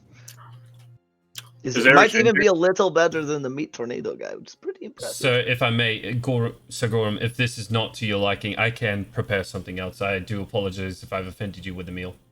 No, it's fine. It's fine. So Crowley's good, right? Yeah. He's like halfway through his meal. He's fine. Yeah. Everybody's kind of eating. They're fine. They are fine currently. Oh, no. Everybody but the dwarves are eating and are fine. Crowley will speak I'm up. fine. I'm fine, Arish. Perhaps we can interchange some dwarven meals now and again. I'm not If you quite care for 'em. versed in dwarven cooking. So Gorham, so Melgrim, if you would like to tell me a I'm so sorry. I did not mean to interrupt. Please. Excuse me, Crowley. An elf prepared dwarvish food. I wouldn't have it. Even if a dwarf taught him how to cook. Ow. He does not look like he's full elf. He's a half elf. Look Yeah, at his ears. Elf.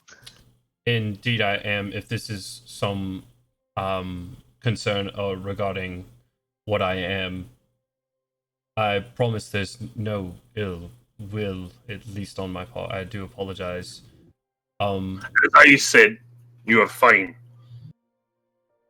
Right He then. looks perfectly nice. It was what Crowley said that offended me. Now I shall eat. We'll have to see if names go down in book. I still join you then. Indeed. Sure. Right. Please sit, Please. eat. I'm Be just, merry. Very well. I'm just standing there with a handful of food in the door, like, what the fuck just happened? As you're just like behind him as he's having this conversation with him, he's Artyom, and he's like makes his way around you eating this stuff. He says, "I'll bring a plate shortly. Nothing else needed." And he kind of looks at the plate. I think we may need some more ale. And he goes and he brings back 3 more goblets of ale and sits them in the center before grabbing a plate of his own and taking seat off in the back right corner behind everyone else. And starts like slowly, and you see him start like dissecting his food into very neat like quadrants. Nothing is touching. And as he sort of makes sure everything's good, and he cuts everything before he eats it. You said something about not having a supply up to your ability. Is there anything we can get you in specific? Dabble. Yeah, that's exactly what he's doing. Well, I suppose if we're not leaving right away, then I could go get some spices and whatnot, and potentially make this much better. If there is a request for any type of cuisine, or any type of spice, I would be obliged to do so. Shrugs. Probably looks to the rest of the crew. They do not give a shit. This Yeah, is yeah, fantastic. If it's anything better, if it is even better than this, then that's lovely. Exactly. Wonderful, even. I should be able to do what I need to with an allowance of 1 gold then. Crowley gives him 5 gold. My God. Do what you must. We about to have tasty. But after you have enjoyed your meal. He, as you say, that he is getting ready to get up, like his plate's still full. He says, Very well then. Your And puts it in like a hide chest pocket on his vest. The only thing we stress here, Mr. Erish, is that you take care of yourself. We do not stand above anyone here, though I appreciate your formality.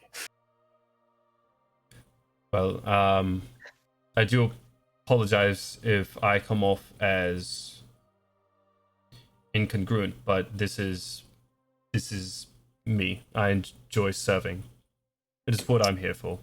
And we enjoy having you here. At some point in the near future, I'm gonna come meandering up from downstairs. Okay, this is happening in the captain's quarters downstairs right now.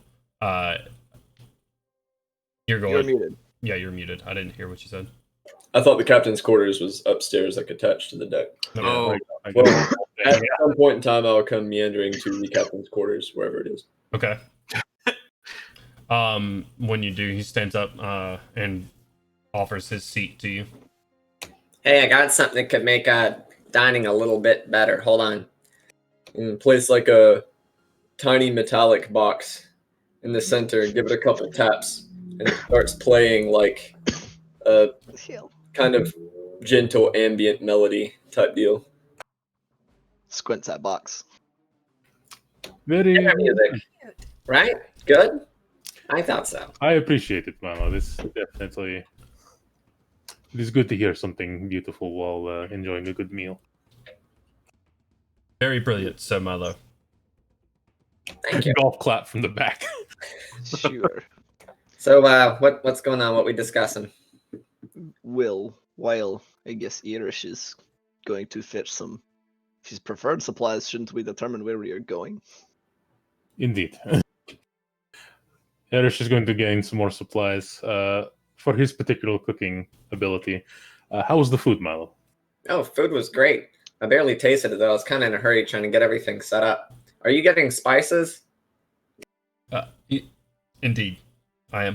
Ooh, I push a couple gold at him and be like, "Can you get some stuff for Brailish, please? I haven't had some home cooked food in a while." Probably hold up your hand. I gave him 5 gold already. Oh, okay. Breland, you say? Mm-hmm. I help for that. That is exactly what I'll be aiming for, unless there is any other requests. Oh, thank you very much. Karnath is kind of shit, so no. Finds roadkill on road. Carnathic cooking. It's very bare bones. I trust your ability. Not aware of Karnath spices, or if they exist at all. You are very fortunate. Thumbs up. Oh, very well. Continues to eat. So, our destination, and he's gonna kind of tap a finger on the table. Yeah. We have 2 locations within Breland. Do we wish to go straight to Sharn, or shall we make a stop so that we can go by Woodhelm? I am eager to pursue Sharn. I know Milo, at least from previous conversations, not. What say you, Milo? Are you really gonna ask me? I value your opinion, Milo. It hasn't changed at all. I think we'd be best served by not going anywhere near the Tarkanans. Well, the thing is, and I will reiterate this, I apologize, Gandelwyn. We have the name of the person in Sharn. Duh. Let me get everybody's passive perceptions real quick. 15. 50. Everybody's passive perception. 8 plus your wisdom. 13. Plus your perception. 13. It's got to be more than 8 16. because my sheet is 15. But I don't know. It's 15. 8 plus here. What's what proficiency? Oh. No, according to my sheet says mine is 18. Yeah, it's got to be more. It's got to be more than 8 because mine says a 15 and my perception is 5. So it's got to be 10 plus your It's got perception. to be 10% perception according to the sheets. According to Okay. So, is it 10 plus or Yeah, 8? 10 plus all modifiers that normally apply. Right. So 10 plus your wisdom. I've been screwing myself in multiple 5e campaigns. Then. Oops. 11. Okay. That tracks so well. You love to see it. Melgrim and Kaushik has It's- passive perception. It's 10 plus your wisdom modifier. Yeah. Is that right? 10 plus your perception bonus. Whatever bonus you have to your perception. So if you have proficiency in perception, you'd add your proficiency bonus, Right. Okay. right? Yeah. 13 for Crowley. So 10 plus perception would be 17. Okay. God damn. 15. 15. Okay. All right. No worries. Continue on. I'm sorry about interrupting that, but you were talking about the tar cannons. Oh no, all these Oh, ones, no. I think we would be, best served by not going anywhere near them. I think Gandelwyn said it best. We could kill 2 birds with 1 stone. Yeah, but the Right. tar cannons aren't really like a bird. They're more like a dragon. I'm just saying, we just killed Demon. With a bunch of people that are a bunch of pushovers. Who cares?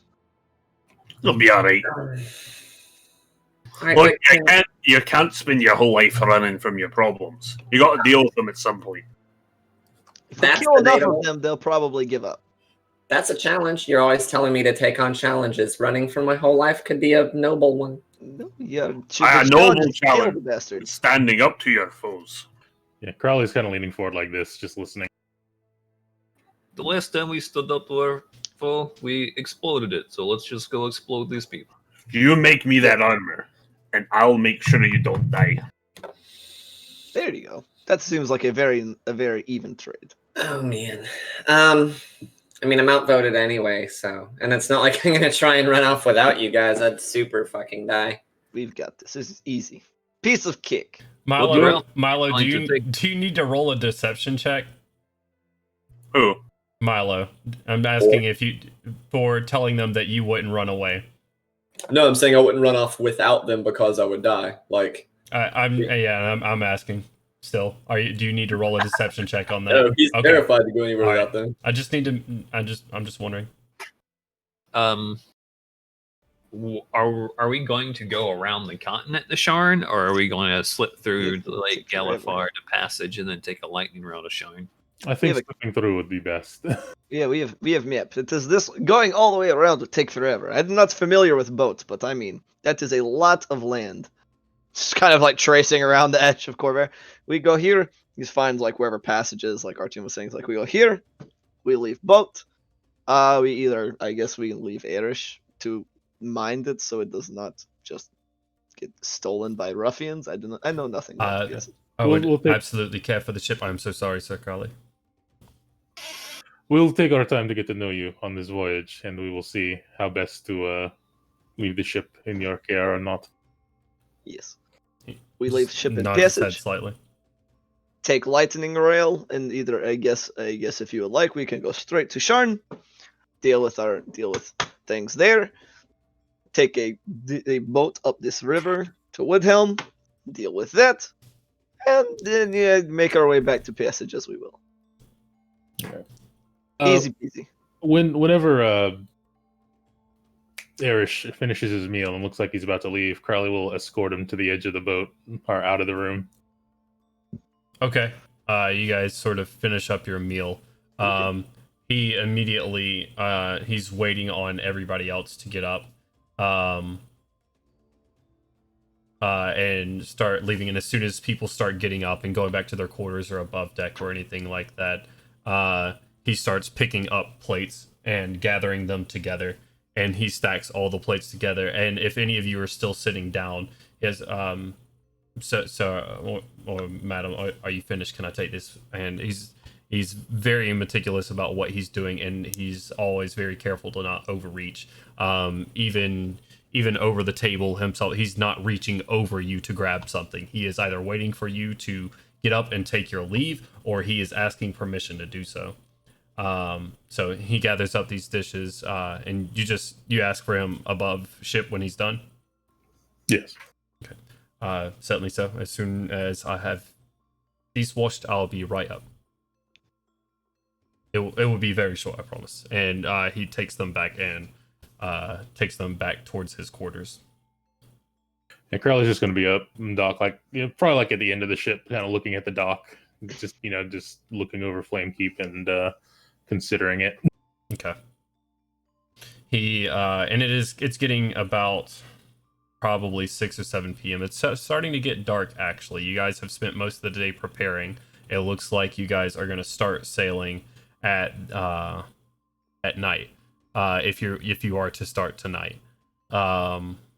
So he, after a couple of minutes, and he brings what looks like a sort of elongated bucket up with all the dishes in them, and sets them off to the side of the ship, ready to wash those. And he, hand behind his back, Seth. Is anyone else up top? Yeah, I was going to try to speak to him before we left. You're gonna try to speak to Erish? Yeah.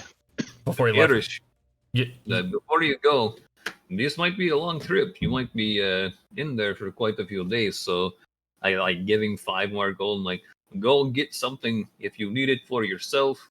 I don't know. Like, it might be a long time, so go get it now, right? This is very generous. I do appreciate it. No, will do so.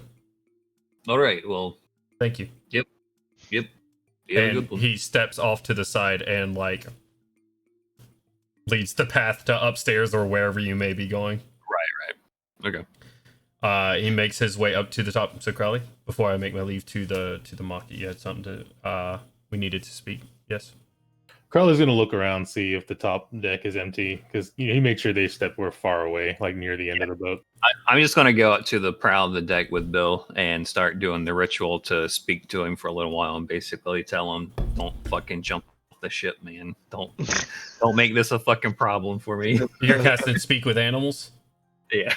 All right. I'm casting the ritual to start doing that while they're doing their thing. Okay. All right. So Crowley RTM is on deck. He's on the front. You're kind of behind the wheel. He's well out of earshot from this, especially with the sea breeze.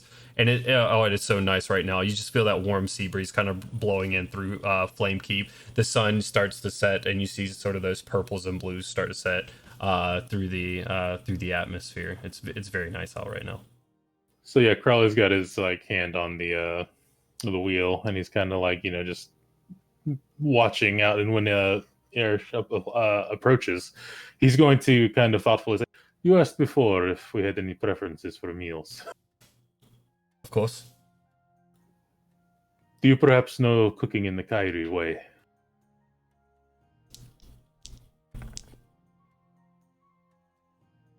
Actually, sir, I do. Yes, I do. I know several Kyrie dishes. Crowley's head kind of goes down a little bit, like he's not facing Erish, and like he's just like he's quiet for a moment. I would like perhaps 1 meal a day in the Kyrie fashion, if you do not mind. It's that is not an issue. Is this a personal meal, or would this be a group meal? A personal meal. There is no need to tell the others. Certainly. My discretion is at your disposal. And if you have nothing more, I'll go and shop before the market closes. As he kind of looks around, and it's getting darker now.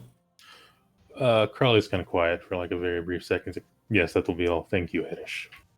His voice is kind of just a little strangled. A slight bow even to your back, and says, "Of course, sir." And he walks off the plank. It is, and I saw it in the chat earlier, it is very robotic in nature. It is very formal. He was trained into this, maybe even born into this, like born into not necessarily servitude, but being a gentleman's gentleman, if you were, right? Like this is the sort of life he's lived. Right. So, and he makes his way off and goes to buy spices. Yeah, Crowley probably not really watching him, but like he probably wouldn't be able to tell if he did look back. Right. And then he's gonna like take his hand off the wheel. Like it's the rudder is pushed in so that it can't move, but he's just gonna angrily like knock it to the side before turning around and making his way back to the captain's quarters. Oh my. Right. Okay. RTM, you finished casting your ritual with Bill, which I don't know what it looks like. I just imagine a lot of scritches on the side of the cheek, and you talking to him until you can understand him. But yeah. All right. So we're going on a boat ride. You've been on boat rides before. This Duh. one's going to be no different. Duh. When it go up, just don't jump off the boat. Yeah, no Don't shit. get drunk that you jump off the boat. Listen, don't feed me alcohol. You did that before. It's not like I can open the barrel thing. It's not like you don't want me to. Yeah, no, I absolutely do. If you want to go crack open the barrel, bring it up here. Let's have a good time. All right, yeah, I can go do that right Yeah, let's do that. Oh Okay. god. I like how easily persuaded you were by your fucking dinosaur, by the way. That's awesome. I go get a bowl. I go get a mug. I go get a cask. Bill Okay. is the brains of the operation. Okay, so not too much. I You just flip the bowl over whenever you feel a good buzz going. don't know what this means. Fill a bowl. All right. Throws back the first bowl. Yeah, I mean, Right, then. we'll have it in bowls. All right. Not too much. He throws them back. Yeah, yeah. He throws them back. I don't like this place. Let's leave, please. We'll be leaving very soon. All right, we're still here. Yeah, that's what It's- soon means. it's- Not right this instant. Hey, I don't like it here any much either. Don't complain to me. Who the hell else am I supposed to complain to? The guy with the mask over there. Crowley, Or- you. Crowley's a gondola dick, I guess. No. Crowley just sort of slams it out, and as you're looking off to the off on the side of the deck, sort of back towards the city of Flamekeep, Crowley, you hear in the distance this honking noise from the other side of the ship as Bill is sort of standing up and looking in your direction, letting out this loud sort of echoing up, and a couple of sailors just stop what they're doing and look over to the side to see what the hell the noise was. He's drunk. He's ready to go. He did not He doesn't- understand me. Tell him to leave the place. I don't like the place. I just said that. We will leave. We're waiting on the new guy to get back with spices and stuff so they can make you better food. Tell Bill he can alert us to when he arrives. That will make us go faster. And he's Oh. gonna just go back down to his quarters. Okay. Hey, He said he was sorry. okay. Another bowl. Yeah, I'll get him 2 more. He drinks down the 2 more. All right. I think I need food now, but another bowl as well. We do food first and then another bowl as a dessert. All right. I'm not sure I can walk in a straight line. I'm a little bit afraid. I'm not gonna lie to you. Well, I'm glad you told me. Some Yeah, I people will play Dungeons and I will Dragons. help him up and let him lead up. Like silence Well, no, and he's currently still standing right there with you, but I am afraid if I move my 2 legs that I will definitely go over the edge here. The world is moving a little bit. You're on the boat. It's supposed to move a little bit. Yeah, it's moving more than it was before. Please, just bring food to me here. I feel like they're just being lazy again. Come on, come on. You've done this so many times before. No. Oh god, it's fucking awful. Okay, yeah, I'll bring in the food. Just fucking keep it all in. Yeah. It goes, and he goes to eating. All right. Just sit down. What are you doing? This is where we're gonna sleep anyway. This is I lay down when I sleep. When the fuck have you ever seen me sit down? You weirdo! I don't fucking sit. Lay It's down. it's. How the fuck am I supposed to eat laying down? What the fuck are you talking about? I will I- feed you like. I a like baby. this. I like this word. I fuck you, eh? I sit here. I like this word. Fuck you. Teach me. It emphasizes everything. It's a great word. However, yeah, I'm glad to get off this place with you. Hopefully off of the sea because I'm not meant for this place either. Yeah. Yeah. We're going to go someplace. Probably pretty worse. I'm not going to lie to you. It's got. They say that they have things that fly all the time there. And you see him just like let out this huge fucking dinosaur. You just hear his massive parasaur lungs let out this huge fucking breath of air. The mist kind of It's following warmer through. there, though. So there's that. Yes, but I kind of miss when it was just us in the swamp. Yeah. Oh, yeah. It was like a good time. And in the plains, lots of grass. Yeah, so why are we here? We're on boat in city. This is, yeah. Because we're stopping people that are capturing children and selling them off to people. It's a good thing. I'm not sure what Yes, good thing. Sure. If it makes you happy, I suppose. Another bowl. Well, if it makes you happy, I suppose. You're gonna get all mushy on me now. You get all emotional when you drink. Listen here. Listen, another bowl. And I guess at that point, we'll just proceed to get fucking wasted. He sits there and drinks with you and speaks until the spell runs out. And is just kind of generally happy. After he finishes food, he does, in fact, lay down with you. He's just kind of generally happy sitting there talking to you. It's kind of reminiscent of probably some of the nights you've had on the plains, just sitting there speaking to Bill, kind of looking up at the stars as the blues and purples sort of fade away to just the black of night, and you can see the stars above Flamekeep. You sort of leaning up against Bill, talking to him, and it's nice. When I was out, I bought some navigator's tools. I have no fucking clue how to use them, so I'll probably fiddle with those with Bill. And they're like, so how do you have any fucking clue how any of this shit works? It's like, well, you gotta look through this thing and go, just look at it with your eyes. I don't even get it. Listen here, I can't even operate the fucking barrel that you brought out here with ale in it, and I want that. I don't even want to use the stuff. What are you talking about? No, I can't use that. Maybe I can get Milo to get an apparatus that will let you drink ale out of a barrel. That would be awesome. Who the hell is Milo? It's the one with the black armor who squeaks all the time. Oh my god, I'm getting ready to make an automated water bowl that dispenses booze. If the crying one can give me some sort of helmet or something, maybe like half the size of this. I don't want it on the side of my head for too long, but maybe like hat with the two. I don't know. This would be incredible. I would love this so much. I would be drunk all the time. The hat with the straws, like the... Yeah. Little did you know you had a smart, like an engineer of a parasaur here. We're gonna need a lot more booze. Anyways, I think I sleep now. Yeah. All right.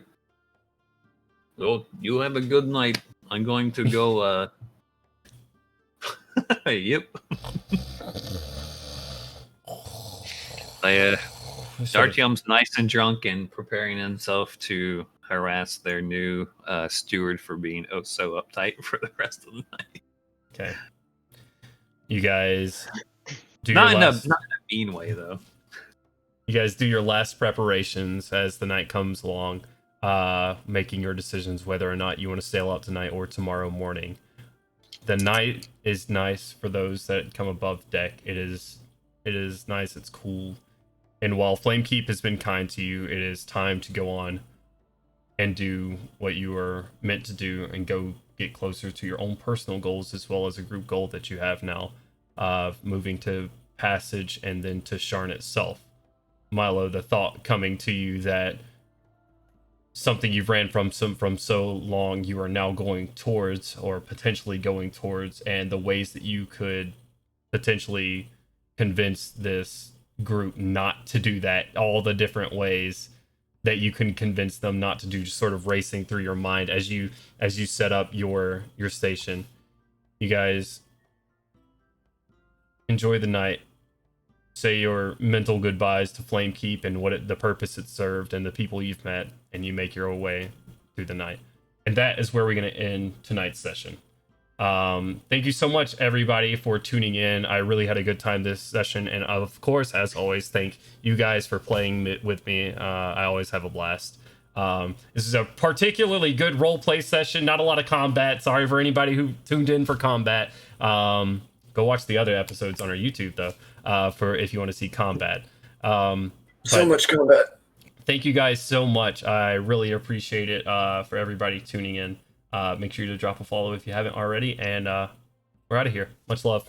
Bye. Bye. Bye, guys. Bye. Bye. Bye. Bye. Bye. Bye. Bye. Bye.